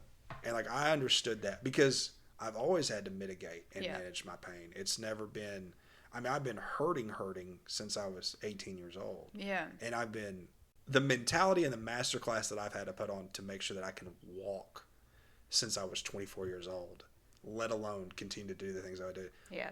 It's a different level, because you have to be able to lie to yourself. 100%. That's the way that I describe it the most. I lied to myself, and I told myself this is what I am, and everything that I think should be that way, I did those things because I thought if that's what someone who is this is, so that's what I'm going to continue to do. Yeah. And even though everything else around me is telling me you're not that or you're not this, I have to continue to be that way. And it's like, it's really cool that you pointed that out, because wrapping that into like my sickness, there were days where I had to tell myself, like I had to, you know, there was a time where we didn't know there were multiple times where we didn't know if I was going to make it. And there were times where I didn't know if I wanted to. And like looking back now, that's kind of bad to say, but like in the time, I was like, I can't do this anymore. But then it was like, I started my blog, and I started that blog to make myself have a purpose. And it was like I was lying to myself that you're not in pain. You can keep going. And like, just what you said, when you're on E, you still have 20 miles to go. And I learned that the hard way. Yeah. So, we're wrapping up this with nationals. Obviously, we don't get to go a whole lot further from here. Yeah. Because you do get hurt. When did Yeah. you get hurt going into that next year? It was... Because we had tryouts Yeah. probably like middle of the summer, right? Yeah, it was probably September, October-ish. Yeah. Did we even have a routine then at that point? I don't think so. Because I don't think we did. I remember doing it. Yeah. Yeah. Just Yeah. not like before, but I remember doing a lot of it, which me and Jennifer really put together most of that routine. Yeah, well, the other thing, too, was, like, about my injury is I think actually we did have a routine because I'm pretty sure I was on the mat and we had to switch me out because I had no clue that I was going to be out a year. I had no clue that my shoulder was in the shape that it was in. And I actually do think we had a routine because I think whenever you got hurt was when we decided to switch to large co-ed because we were like, we're just going to put the meat out here. Yeah. Yeah. But that was really hard too. And like looking back now, again, that's why I feel like it's unfinished. Well, maybe your injury is what led to me completing my odyssey and becoming currently the first and only coach to win 3 national championships in 2 separate divisions. And I do. I think that was the catalyst that pushed that because we were on the fence because we didn't know if we were going to go, and if we're not going to go, then we really want to give these guys an opportunity, the Noahs and the Davins and all they that deserve because that and we had like 5 or 6 guys that were seniors that we were going to lose. Also, you know what? My sophomore, I got sick the summer the very beginning of summer in between my sophomore and junior year. So when we got our jackets from nationals that year, I was sick, and I had a feeding tube in my nose. And I will never forget the amount of love that was surrounded by me. We were supposed to be celebrating our national championships, and I just had an army around me. I think we made you cards and stuff like that. Yeah, when we y'all did the jackets. did. I think I remember that. Y'all made me a lot of cards, and then also a lot of them prayed over me. And then it was really cool. Let's get into that because obviously you spent a lot of this year hurt, and we do win, and that's awesome. And but the whole year is kind of it's all a thing, But we were happy to win. We were proud of it. We got our jackets. We celebrated it. Got our rings. And I mean, we were proud of it. I still wear my ring. We still had a really good, and it was different. People were like, "Oh, it's virtual." But like, it was his own whole level. This was of a different tasks. monster. Yeah, you weren't performing for anybody. You didn't have that audience pepping you up, and you don't realize how much you need that until you're especially out there. for us, because I've always said we're an energy team. 100%. So if there's no energy to build a spark of, like the crowd, then that's one of the reasons why we struggled with that filming for so long. Absolutely. And like the night that we hit was the night that we packed it. Yep. We had all the parents and family there, and we this is fucking it. Yeah. Like, you guys had to, and that was the only time. That was when we hit, and it was because we had to create the environment because we had to have it. So you said you started noticing probably around the time we got our jackets. That would have been sometime during the summer. Yeah, so it was actually at the beginning of summer. Like I'm talking, I didn't have a summer. I spent the whole summer of 2021 in the hospital. Like literally I was not out of the hospital at all that summer. The whole summer of 2021, I think I maybe spent a week out of the hospital. I didn't think I was going to make it to see the next year. And like I say that, I hate saying that because I know a lot of people will say that and it's not true. Mm-hmm. But truthfully, I was starving. Like I had nothing. And now, had you been diagnosed at this point? So what you had, or you were just dealing with complications, or this is when you're finding everything out? Well, this is when they figured out that I was at end stage. So, but the weird thing is, like, I knew it was my achalasia. I said from the very beginning, this is my achalasia, and I said this is going to be the end of me. And I knew that, so I wanted to preserve my life that I had as long as I could. And so and my parents are still so upset with me that I kept it from them as long as I did, but I think they kind of understand it now, because looking at what my life turned into, I just wanted to hold on to my old life. And the weird thing was, I knew what was going to happen. Like, it was like, I knew that this was going to be the hardest battle I will ever fight in my life, and I knew it wasn't going to be a short battle. Like, I knew. And so when I got into the hospital, there's this test they can do on me, and it's called a manometry test. They take a huge tube, not like a feeding tube, the normal one that I had, huge tube, and they put it down your nose, and it makes your nose bleed because it's so big. And on it are all these little electrodes. Is that what it's called? That like send signals? Yeah. Okay, so there's all these electrodes on it, and your nerves are sending signals to these electrodes. Your brain's almost like your nerves in your body are almost like thunder. Like when you see thunder in the sky, like it trickles out and spreads out. Yeah. And it's like, so that, and this thing essentially goes in your body and picks up off the readings. It's like the electrical, because there is electricity in the nerves. Like, yes. like your body operates that so, way. This is just basically like memorizing and mimicking that, yes. see where your weaknesses are, so, essentially. Well, that's what it was supposed to be, and they that's not what it was. But anyway, they put this tube down my nose, and mind you, at this time, I cannot take anything but like liquids. Like, automatically they do the manometry test, and as I'm doing it, I know, like, I'm like this, because I've had so many of those tests done before. Like, going into it, I even told them, I was like, this is going to be terrible. Yeah. And she's like, honey, you don't know that. And I was like, no, it's going to be terrible. And the weird thing is, like, I cried every time I got that test done, and that test, that time was the hardest time, and I didn't shed one tear. It's like, I was like, okay, I cannot feel this right now. And I'll say right now, looking back, that was the worst thing I could have possibly done, because I've done it both ways now. I've done it to where I let myself feel those emotions and where I shut it off. And feeling the emotions at the time and just having a little bit of those breakdowns is so much better than not feeling them and all hitting you at once. They get the manometry test back, and I'm hospitalized, and I'm up in my room, and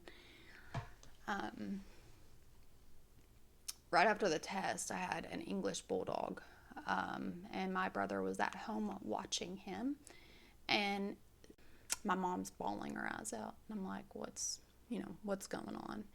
And she goes, Will just passed away. Your brother found him in his crate, and he had a seizure. That's when I lost it, because it was like so much at one time. Yeah. It was just like so much heartbreak at one time. I knew at that point that I was going to lose cheer. And I say all the time that my biggest heartbreak out of the whole sickness was losing cheer. That was the hardest part.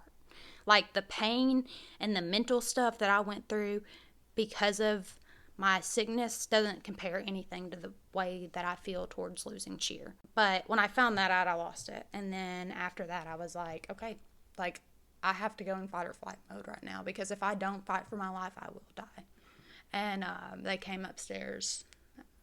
It was short after the test, and it was in the middle of the night, so we were like, crap, because, listen, nighttime doctors are not going to come to you with the test results unless something's wrong. Yeah, they are not going to come talk to you unless you are in dire need of it.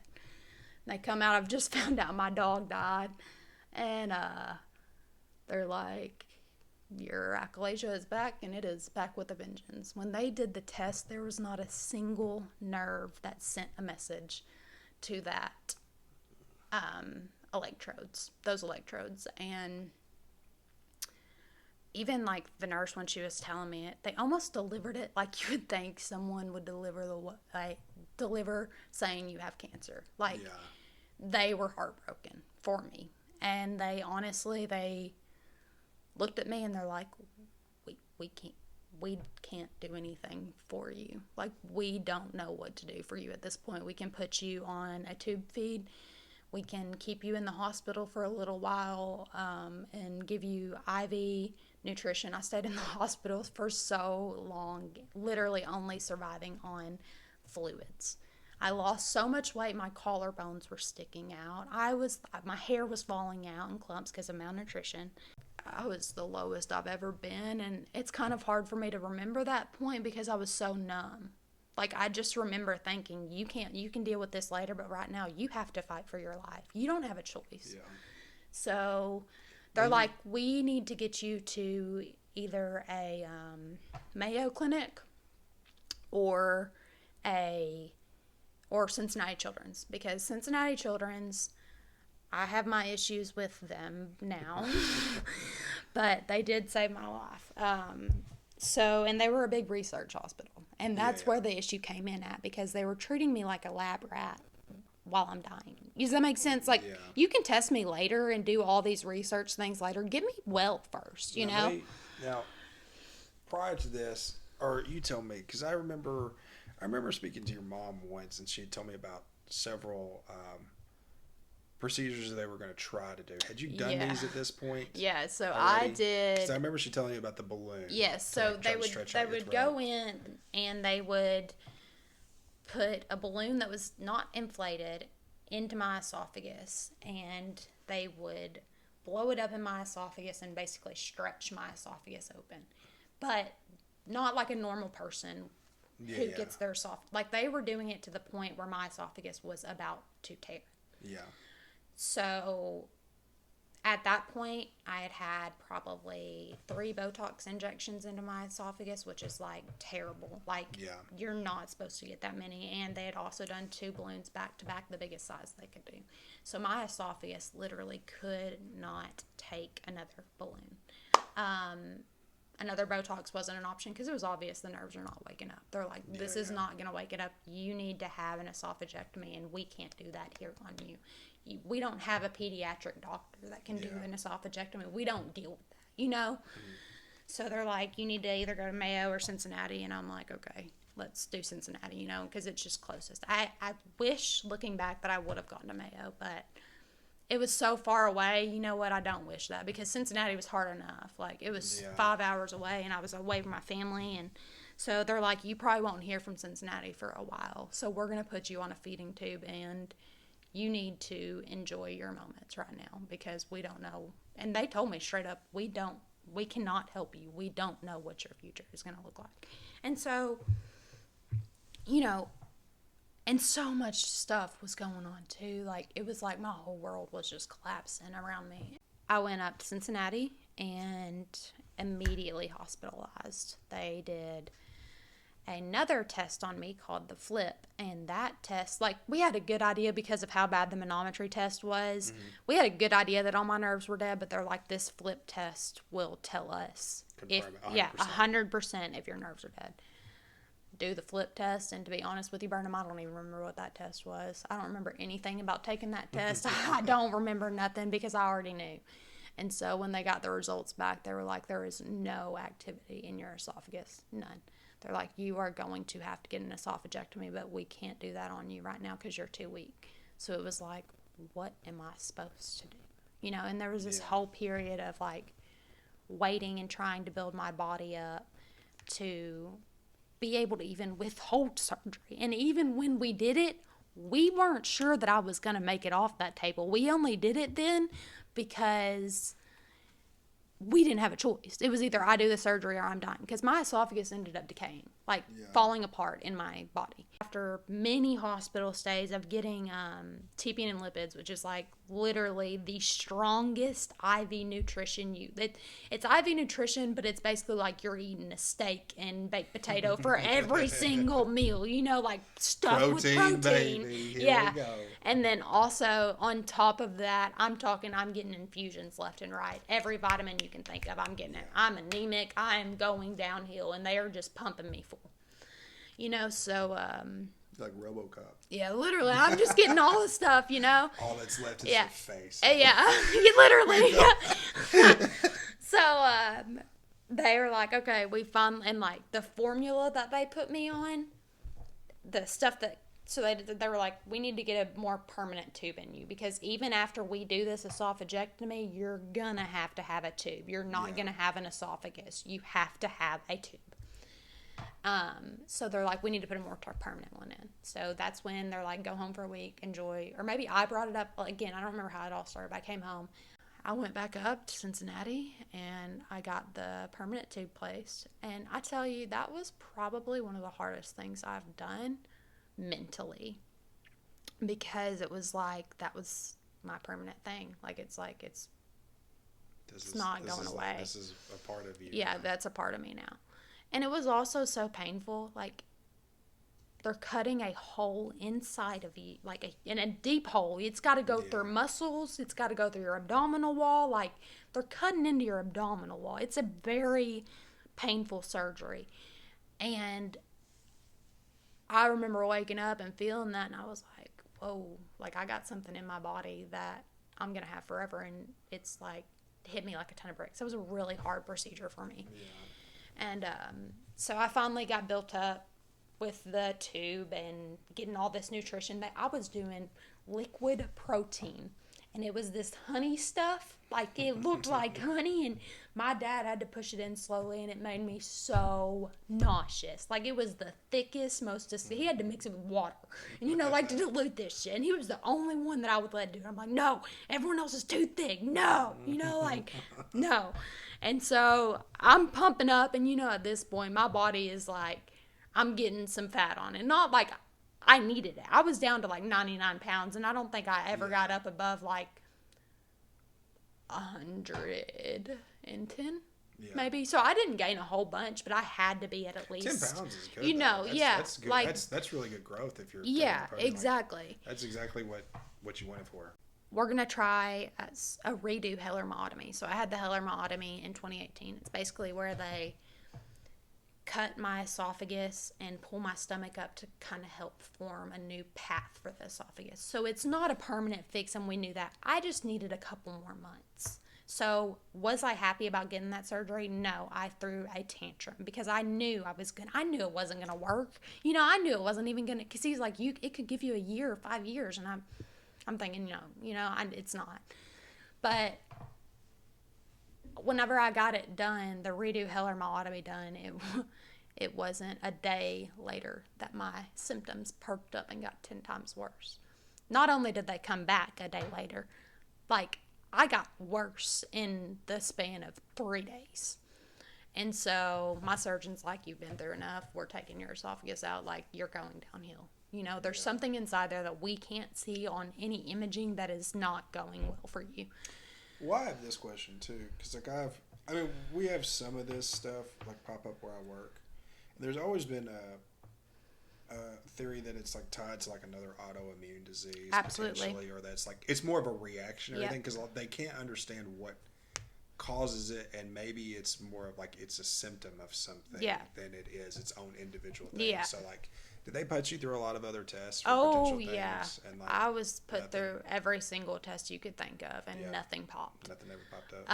Also, so the horrible thing is, and I tell everyone I won't have kids until I know that I can't give it to them, is they can't guarantee me if it's hereditary. They don't know if it's an autoimmune disease. They don't know how I got it or if I can give it to someone. Now they know it's not contagious, but I mean passed down through genes. Yeah, so, because typically, if it is a result, autoimmune is, there are some that there are ones that are specifically their genetic markers. Yeah. But typically, anything genetic, someone before you would have it. See, and that was the other hard part, because my mom's grandma had swallowing issues, but it was no one knew about achalasia. Then achalasia is such a new disease. She could have had issues swallowing, and it could have been achalasia. We don't know. Yeah. They're it's either an autoimmune disease or you got a hereditary. And that's a 50-50 chance that I'm just not willing to take, Yeah. So, well, I would say with, your mom and dad not having it, I would say that it's probably fairly reasonable that you would not pass it on. Yeah. I'm not saying I'm not advocating. Yeah. Or whatever, but I would think, just based on how, but there are some things that skip or a genetic marker, but you're not an only child, correct? No. You have none of the other siblings have any kind of problems. I wouldn't feel. Yeah. But I understand it's different when because you've gone through it. Yeah, I would never feel right if I pass that down. I think as time goes on, you may feel better about taking the chance. Cause I think given the fact that you're the only one in your family that you know, and maybe it is autoimmune, but like you said, I think you have some at least comfortability in knowing that it's probably not genetic. Yeah. Based on that. So, like, that could be, but too, like, by the time you're ready or you're thinking about it, you never know, like, because they have, like, they do, like, gene altering therapy. Yeah. Now. Like, you can go in and, like, yeah. it's crazy. It's crazy I'm saying this because I would never advocate for somebody to do this because I feel like it's playing God and I don't like 100%. that idea. But if there was a genetic marker and they knew about it, and maybe in a few years they may figure out there's something is, you never know. Like, that's the crazy thing about medicine is, like, it is always changing. We can do things today and that I never thought would be humanly possible. That's what I keep faith in because, listen, where I am now, this is not how I want to be for the rest of my life. You know, I just don't. I want more for myself. I can't go to college right now. Like, I can't do anything. I can't commit to anything because I never know if I'm going to be sick or not. So when do you have this procedure? Is this the last procedure that you have done? No. When you have your esophagus, and you have it fully removed, right? Yeah. So whenever I had my first esophagectomy, the only portion that they left is a tiny portion at either the top or the bottom. Like, it wasn't just a piece of my esophagus. It was the whole damn thing minus a couple inches. You know what I mean? Yeah. So, and when they took it out, they said that it was black and falling apart. Oh, that's good. Yeah. So, it was begging to get out of my body. Thanks, guys. Yeah. So, anyway, at that point, they cut a piece of my colon and they pulled it up to form my new esophagus. And the night before, I didn't think I was going to make it off that operating table. Yeah. When I was going into that operation, I didn't think I was going to do it. My surgeon told my parents to expect a 15 to 20 hour surgery, and it was done in 7 hours and 28 minutes. Oh, that's pretty good. You think when he got in there, he's like, "Oh, this thing's shit. Just yeah, rip it out." Yeah, I do. We're about to save 6 hours right here, boys. Just get the gloves. So the tricky part about removing my esophagus was there's so many risks. Yes. So there's so much stuff that's right behind your esophagus or right in front of your esophagus that if they cut or even scratch, it's over. Like, you can't talk, you know? Yeah. Your vocal cords, and then you also have your nerve endings on the other end. Yeah, exactly. And then obviously you've got major blood vessels, that arteries that feed into your brain, and then your airway. In that area. And if they do it wrong, your airway collapses, and then you're on a ventilator. Exactly. And so I'm glad you brought that up because I wouldn't have said anything, but I actually had to sign a paperwork that I'd be okay to go on a vent. They told us to prepare for me to be on a vent because I was so young and I was in such a bad position that it was so risky. I lost a lot of blood. Like, it was so risky. This next part of it, like, it is pretty dark. But I had an epidural and I was in ICU. The epidural was what was keeping me from feeling anything in my stomach. Yeah. You know, they completely ripped me open, stitched, cut my colon apart, rearranged my whole stomach area, took my esophagus out, pulled that up through it. Like, when I think about how much they did, I know why I was in so much pain. But I'm feeling pain. I can't move. My mom and dad are asleep. I can't hit my nurse's button. Like, I cannot move. All I could do and I couldn't really talk. That was the other really weird thing. I couldn't talk to get anyone. Yeah. And I remember just feeling so hopeless. And I was sitting there crying. And as I was crying, I'm like, kind of like, like gasping. And so my dad woke up. And I couldn't tell him what was wrong. So I think what might have woke him up, like the monitors, like my blood pressure started spiking, my O2 started dropping. I couldn't breathe. Like, I was going into shock. My body was going into shock. Every alarm that was in that ICU room was going off. I remember, like, so vividly seeing my dad pace across the room and my mom sitting there with her hands cupped and just praying to God. I remember it so vividly. And then there's a time where I was laying there and I was in so much pain and I couldn't speak. I couldn't move. And I remember my nurse was standing right beside me and she's like, "You just got to keep fighting a little bit longer, baby. You just got to keep fighting a little bit longer." They're giving me every single kind of pain medicine they can. They're giving me blood pressure medicine to lower my blood pressure. I have the oxygen on. Like, They are doing everything to prevent my body from going into shock. I'm sweating, but I'm cold at the same time. Yeah. Like, everything is just going haywire. And I remember laying there and I was like, God, just please take me. Like, I can't do this. Please take me. I was begging God to take me. Like, I was like, I just can't do this. I can't get through this. And it was a pain that I didn't even know existed. Like, Yeah. I had no clue. And listen, I was in a lot of pain up until that point. And that pain had nothing on when that epidural went bad. My epidural went bad and I felt everything in my stomach. And then, on top of that, they had to get an epidural back in. And I don't know if you've ever watched someone get an epidural, but you got to curl your back up like a cat. Yeah. And I wasn't even supposed to be sitting up at that point.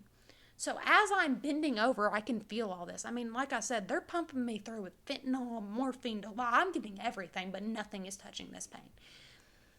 And so when I bend over, I had this huge elephant, and they're like, put as much pressure as you. My mom had to, I can't imagine how hard this was for her. My mom had to hold me, like gorilla hold me, so I would bend over the right way, and she had to hold me in that position, and I was sobbing, crying, begging her to let me go so they could get this epidural in. Never felt a pain like that in my entire life. And I was like, God, just take me. Like, I'm done. I can't do this anymore. I was better, but mentally, I was gone. Yeah. I was gone. Like, that was the end for me. I thought it was the end for me. And, like, to this day, I still have PTSD nightmares about being in that ICU room and feeling that pain. Kind of like phantom pain that you were talking about earlier. Like, I still feel that. And, like, I'll have moments where I can't control myself and I don't know how to explain it, but I'm back in that place. Like, in my sleep, I was having this, and I couldn't wake up from it. It's like just something I couldn't escape. Yeah. And it mentally, at that point, I think I realized that I was surviving, and I always said no one should come that close to death and then survive it. And that was my big thing. Now I don't agree with that, because I see how much I have changed and how much that's changed, like, made me grow up as a person. But in the time, I kept on saying no one should ever come that close to dying and then live, because that was the darkest time in my entire life. I didn't want to wake up. I didn't have that fight. I didn't have that motivation anymore. And, you know, I had started my blog at this point, but I wasn't really passionate about it. And my whole perspective changed, and I actually got excited, because I was like, damn, I'm doing good. I was able to eat some food, and, like, I was like, I'm going to get my life back. And, like, I don't know why I thought this, but I was like, maybe I'll get cheer back, you know, like, I had that hope. And then I'll say this. People don't understand what pain really does to you. Yeah, 100%. Like, true, real pain. When I talk about it, and it's hard because like, at this point you're in so much pain that you know something's wrong with your body. Yeah. And I vividly remember all those times, like, what pain has done to me, altering your life 100%. and altering your comfortability in the way that you live. And people don't get that. I mean, I think about how much my life has been altered to make other people's lives better. Oh, no, I get so uncomfortable with it because it's something you really can't explain. I hate it. Yeah. I hate how much pain I'm in all the time. I really, really do. I always felt like there was a part of me that needed it because of 100%. what it made me. It's like what you're saying right now. Like, you're in a moment, and I understand this a lot better than most people do. You're in a moment where everything hurts so bad that you just want to die. Mm-hmm. And I remember that because it wasn't that long ago.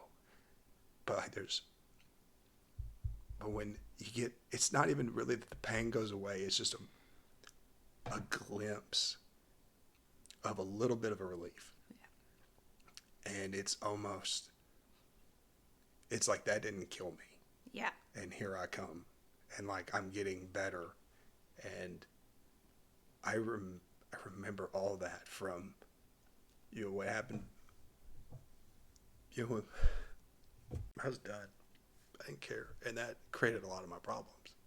But in the same breath of what you're talking about, if I don't go through the pain that I went through with all of that stuff, both personal, the physical, I don't know. I don't know if I get to where I am today. Yeah.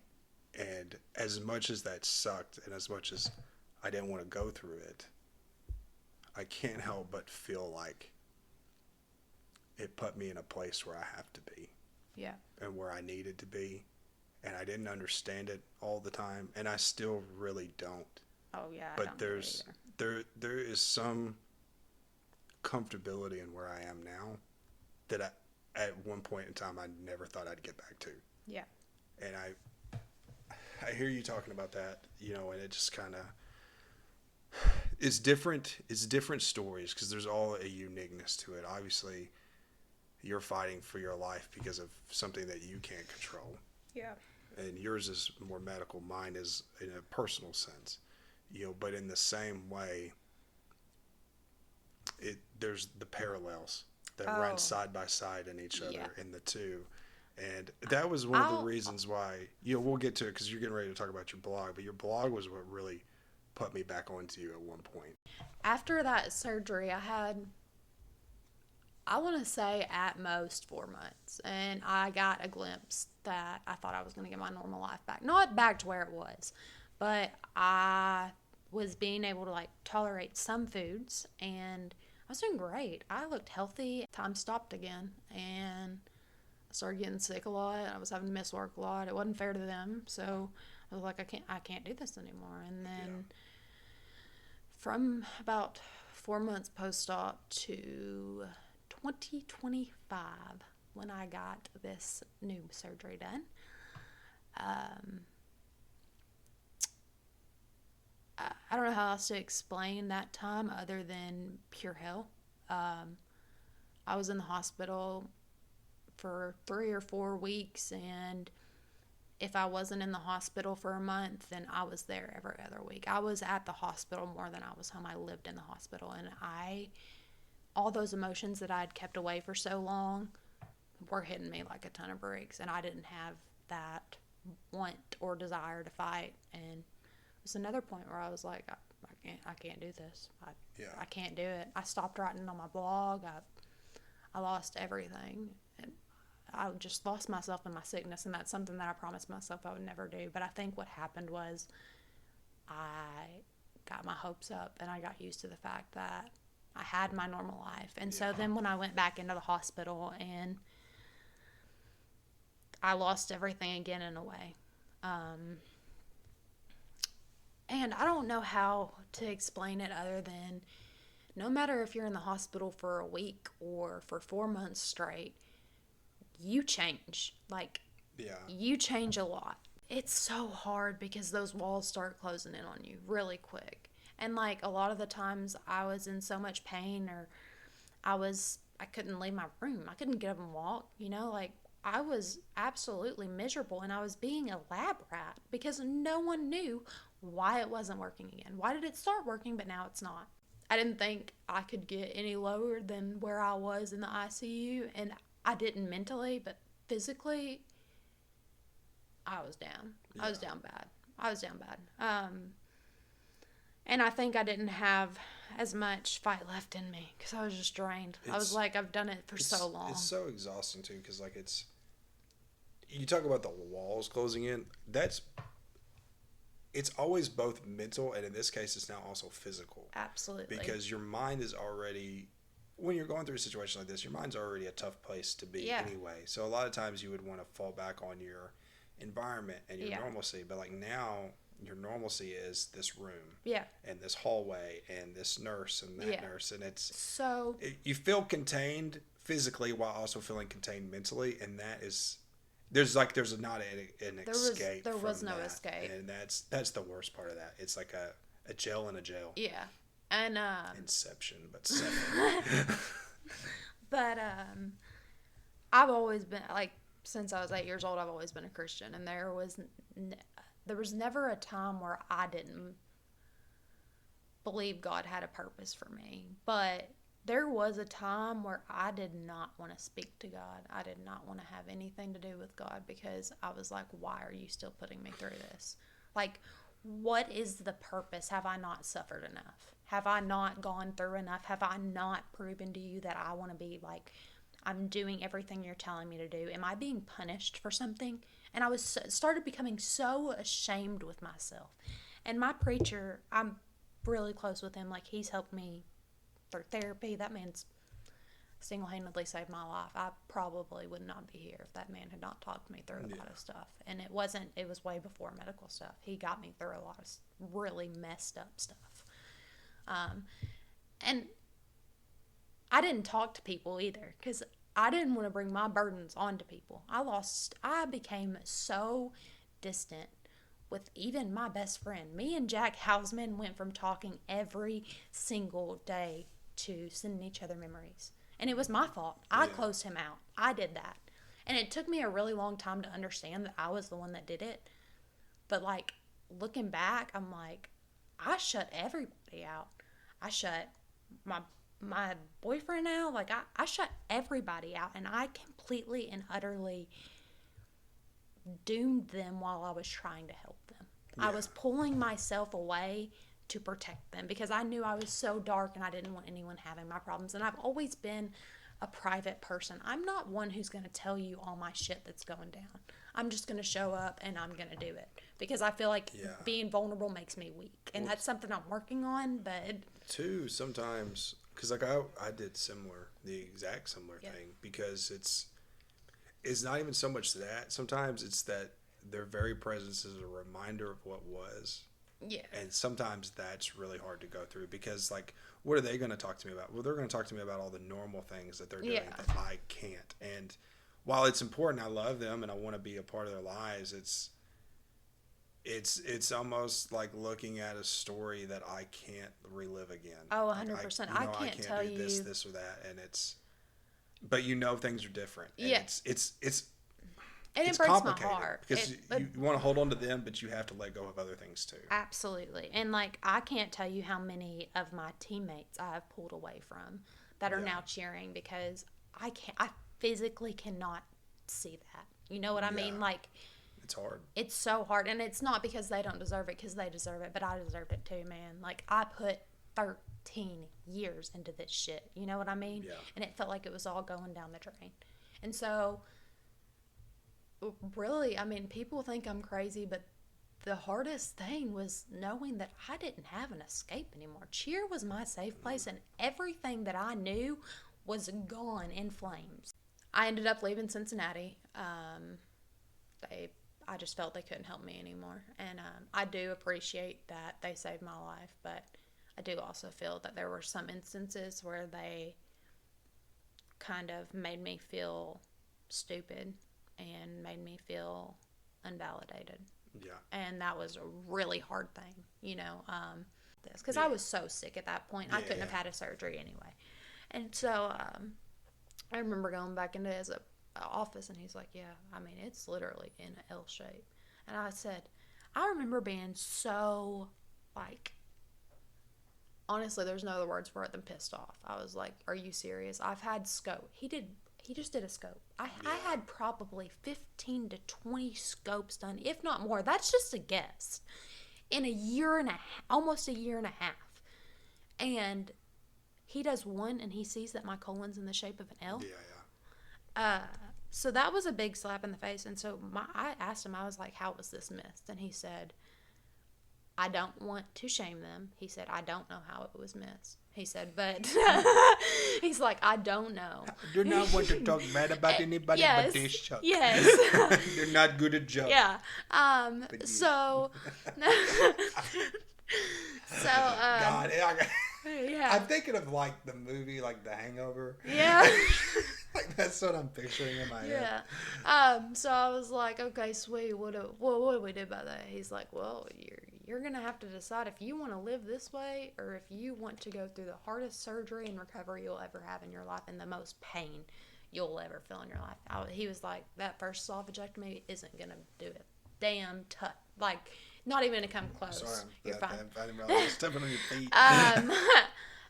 He's like, your first surgery isn't even gonna touch the amount of pain you're gonna feel for this one. He's like, this is the 4th time we are going in there. You had a hemorrhoidomy, a redo hemorrhoidomy, you had an esophagectomy, and now I'm about to open you up to do a reesophageectomy. He's like, you know, every time we go back in, the risk of you being okay and coming out of it goes down. Yeah. He's like, this is not, he's like, I can't promise you that when you wake up, your esophagus, it will be out of a tube out of your neck. He's like, I can't promise you that you will be off of a ventilator. He's like, I don't know any of this stuff, and you need to prepare for your lungs could fill up with blood. Your esophagus could tear, that stomach could tear at any moment, and you could be done. He's like, I could hit your vocal cords, and you could never be able to talk again. He's like, I could cut the blood vessel off in your airway, and it's over, man. You know? And I'd be like, hey, bro, hopefully you don't do that. Yeah. Did you go to school? Yeah, it's like, but he was like, possible I could do that. Yeah. That's not what I want to hear about. yeah, and he's like, and also, this is a 50-50 if you're gonna even make it through this surgery. He's like, this is not a small. This isn't like even close to the risk of the first one. He's like, everything is doubled now. Yeah. And what too? Like, I mean, it's what you're talking about. You can only just. It's that airway, and like you can only. I mean, the right amount of trauma will collapse your airway forever. Absolutely. You know, and like, even though they're trying to be gentle, but it's like they're rearranging. They've gone in here, they've stretched your throat out twice. That, you know, they've put a funky organ in there. Yeah. You've had scopes and all kinds of stuff jammed down your throat for years. Yeah, it's already... and it has no nerve endings. Yeah. So there's nothing to like even hesitately respond. Yeah. Your muscles will...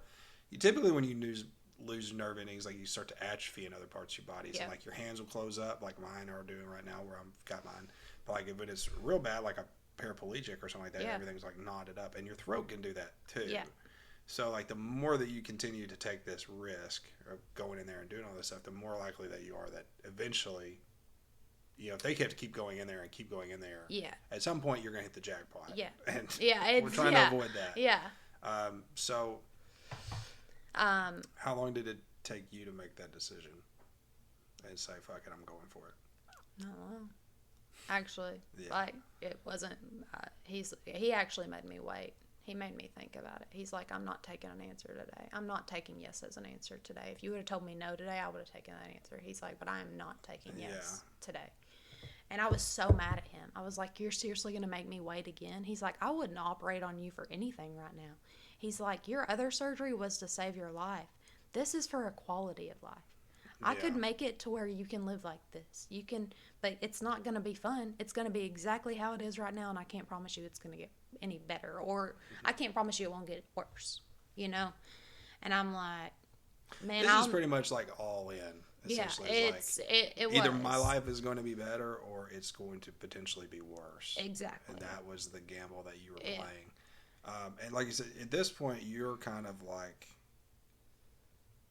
I mean, it sounds to me like based on your mentality here at this point, it's like we're at bat. It's Game 7 World Series. There's 2 outs, and I'm swinging for the fences. Exactly. I don't care what you throw at me. I'm swinging. I'm going at it. And it was like, listen, going into the meeting that we talked about my surgery, I knew that I wanted it. My parents did not. My dad, no. He was like, I don't want to lose you. You know, I don't want to even take this risk right now. I don't want to lose you. You know, I get it. I get why y'all are struggling with this, and and they both came around and they're like, this is your life. You're the one that has to make this decision, but we agree that you should try. You know, and they did. It was never that they weren't supporting me. It was they were scared, you know? They'd have rather had you as you were than not have you at all. Exactly, yeah. And the risk that we were taking was either not have me at all or me not ever be able to talk or eat or drink anything ever again. Even my spit would come out into a tiny little bag, you know? And we're taking that risk knowing that this is a large risk. This could go either way, you know? And so he made me sit on it and get stronger. I was in the hospital for 2 months before my surgery, and like straight, I did not go home one time. I was in the hospital for 2 months. I wouldn't go home. I was like, nope. How was that, the post surgery? How was the pain in comparison? Did you notice it? God, it was terrible. As much as what he said. It was the it was the hardest recovery that it was everything that I thought times 10. Everything was terrible. And I had tubes hanging out of me everywhere. I had probably 6 drain tubes in at one time. The surgery was messy. He said, he was like, it was messy. And I'm not sure if your stomach's going to stay. Like, I don't know. He's like, right now we're in, he was like, I didn't even know if I was going to be able to connect your stomach. He's like, and then we connected it and we did it, but you're not over the bumps yet, you know. And he's like, and it was messy. You lost a lot of blood, you know. We had to give you some blood, and now it wasn't a ton of blood, but it got messy. He said, you know, he was like, I was scared for a minute, you know. Yeah. And that was big coming from him because he didn't like to admit that, but he was so honest with me. And I was in the ICU for 11 days.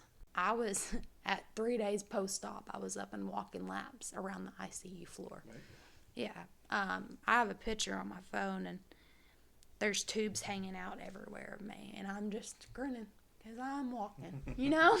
I look at me, guys. I'm proving you wrong. And my nurses are like, all right, let's go back in. I'm like, let's do another lap, you know. PT's like, heck yeah. Out. Let's go. Turn the music on. Mark the routine. Exactly. Like, I was so proud, and I fought so hard, there was some nights, like, I didn't sleep at all, and I was so uncomfortable. I was on around-the-clock pain medicine, and nothing was touching it. The day I got my epidural taken out, because they can only leave an epidural in for 7 days, I believe. Yeah. 7 days. Like, no longer than that, and that is max. You know, I actually had a day over that because this was a redo, and also I had gotten an infection pile up in my chest, and so I had to get another drain tube placed for that in my back. So I have 2 on my side, I have 1 in my back, I have 2 up here. I couldn't get comfortable for anything.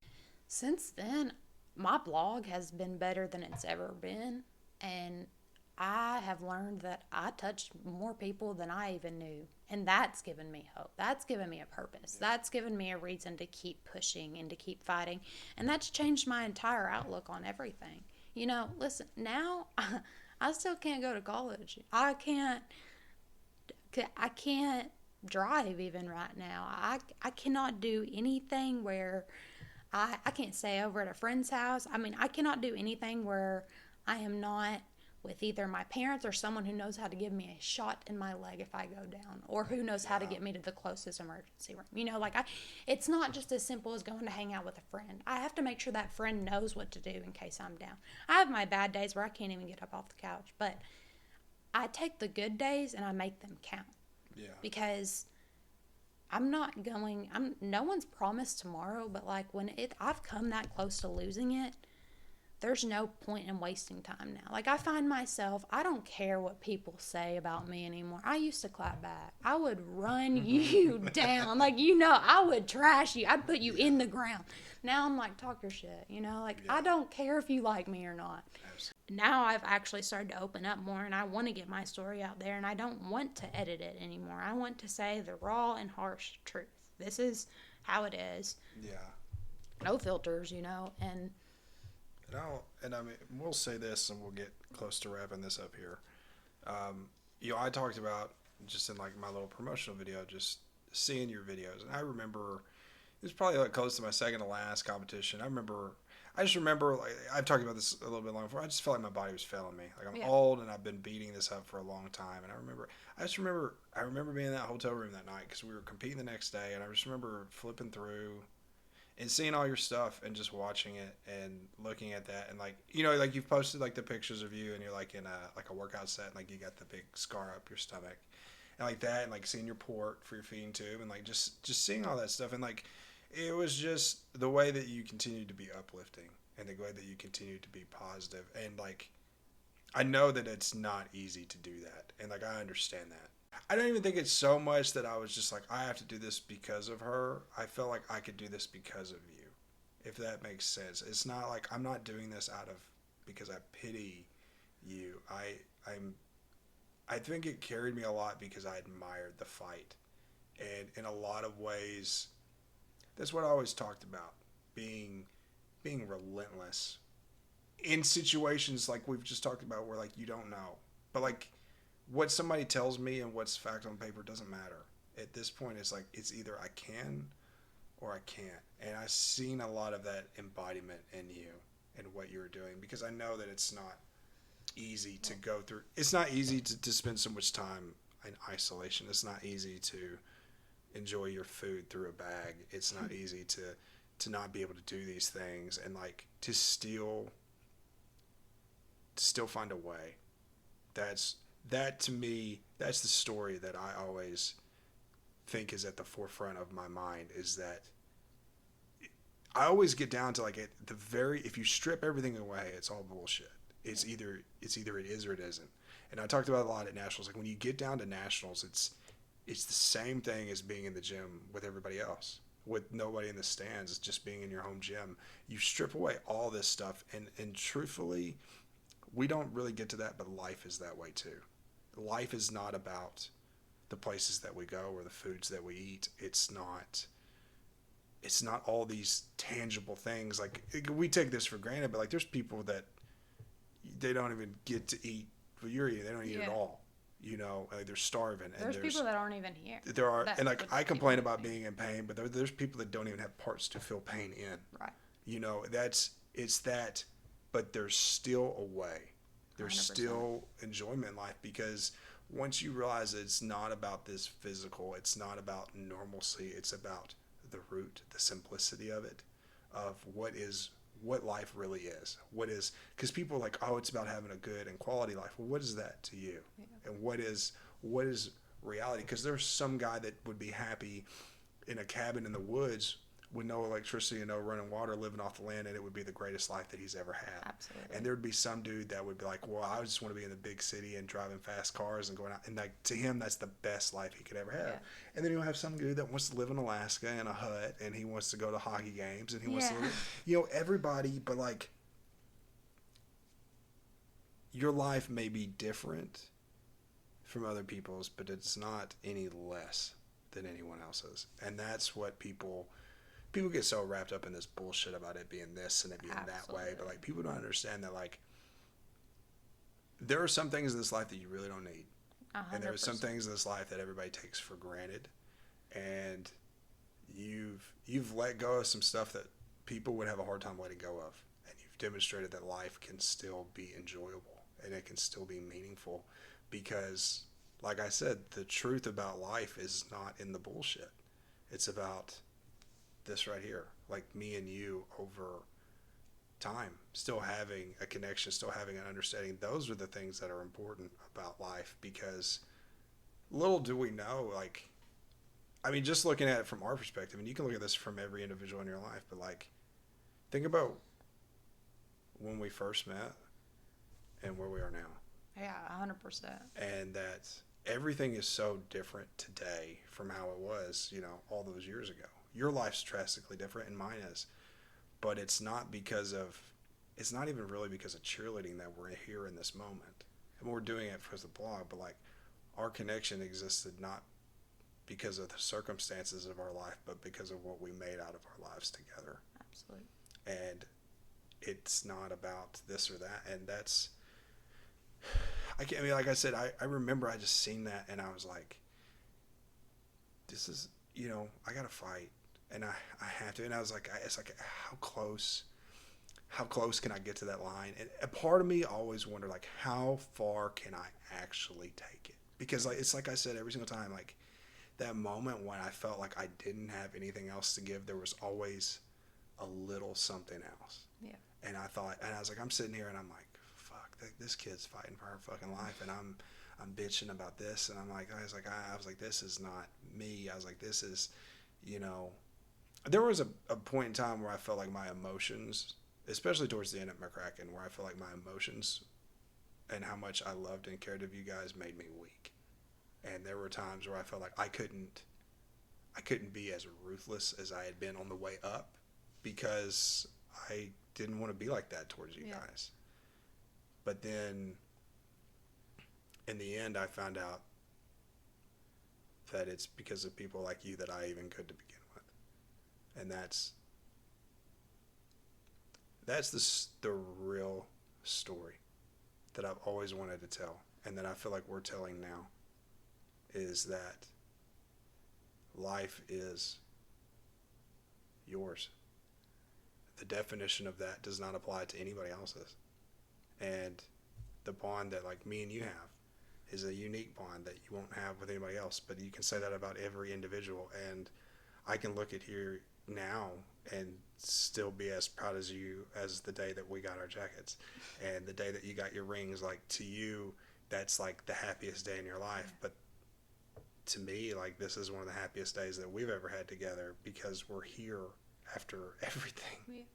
You know, we're here. And like, it's fucking crazy. Because I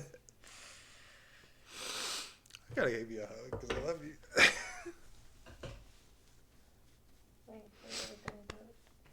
You kid. Always. Oh. But yeah, so we're going to end this crying, I guess. Now, obviously, there's a whole lot more to this story to tell. And there's a whole lot more of this story that hasn't even been written yet. We've talked about it some. Your goal is to maybe find your way back to this one day as a judge or maybe as a coach. And that's what's maybe not the motivating factor, but it is a motivating factor in your life. And it definitely seems possible. Like, it definitely doesn't seem unnatural or impossible, especially if you ever get to the point where like you're very stable and you get those long moments. And like, you know, we've been talking about stuff on and off camera and all this time, and like, I do feel good about it. And I feel good about your mindset, and I feel good about the interaction that I've had with you just here in the house today, and like how you're moving and how you look and how you're, and you may be like, oh, I'm having a really great day today. Yeah, but maybe today's a bad day too. You know, you don't know, but like, I definitely think that there's a world out there, especially with the way that this is changing, where it can happen. Yeah. And like, I've done judging virtually, like from my house, and never had to leave. And like, that's super awesome, because I don't have anybody yelling at me when it's over with. They'll be like, oh, that score's bullshit. Fuck you. Yeah. You know, I've never had, you know, so it's, I don't know. There's so much. Like, I feel like we're going to be able to get back together again and talk. What would you say, like, today, how do you feel about tomorrow? For the first time in a long time, I have hope. And I have that hope because I gave it to God, and I was like, whoa. I took a step back, and I was like, what have you done? Like, I'm not even close to being done with my story, and look how much I've done, you know? Like, this is insane, and I'm so sorry for ever getting mad at you for putting me through this. Because, like, the person I am today, I wouldn't change anything that I've done, you know? Absolutely. And I think that, like I said, I think that's the perfect way to do this. And, you know, if you guys are out there and you want to, you know, maybe you're here for cheerleading, maybe you're here for all of her stuff that we've been talking about, whatever it is, please support me. If you're here for my stuff, please continue to support her. Check out her blog. Check out all her social media stuff. I will make sure to get all that in the handles and the comments in the section directly underneath that video. So please feel free to check out that stuff. And please don't take it for granted. If you ever have questions, 100%. You're more than welcome to reach out to me. You're more than welcome to reach out to her. Absolutely. And obviously, there will be people that will go through things that are similar to this, but maybe not identical, and that's okay. What we're trying to get out is just the general of what you go through, what you feel. And your circumstances may not be identical, but that doesn't mean your feelings can't be similar. So if you're struggling with these things, I promise you there is always a way out, because we have found one. Absolutely. Time and time again. As long as you put your heart in it, as long as you never give up. But this is also an example of what you build because of cheerleading and the connections that we've made and the growth that has impacted our life way beyond 4 years in high school. Yeah. This is a lifetime. And when you're with us, it's forever. Absolutely. So for any one of us out there, our teammates, our friends, our family, we love you. Thank you so much. This has been very emotional. I've cried. She's been crying some. It's not been bad. I think it's going to be worse when I get in the car on the way home. We're gonna break down, listen to Yeah, sad yeah. music. I'm definitely going to play some sad music on the way home and cry. But thank you so much for talking to me. We've been trying to do this for a while now. We've had to put it off for like the last 4 weeks. So hopefully we can get together again in the future and do some more of this stuff, especially like when the competitions pop up. We definitely need to get together and watch some train wrecks. We would be the worst. I want to get like the whole setup. We can watch it and like film our live action, like, listen, it's the body language and everything. It's gonna be so bad. Oh, you have no clue. Boy, I got some stories to tell you. I can't tell you on camera. But for now, I'm going to go ahead and wrap this up, and we will come back to you guys in the future. I've got some other stuff coming up down the road. I'm supposed to meet with Brandon. I'm supposed to meet with Izzy from South Florida and Morehead State. So hopefully those things will get wrapped together soon. It will take me a little while to get this chopped up and edited, but hopefully it'll be out there soon. But once again, I just want to thank you guys so much for your continued support and viewing. Thank you guys, and I will see you guys next time on Memoirs of the Father. Thank you, and good night.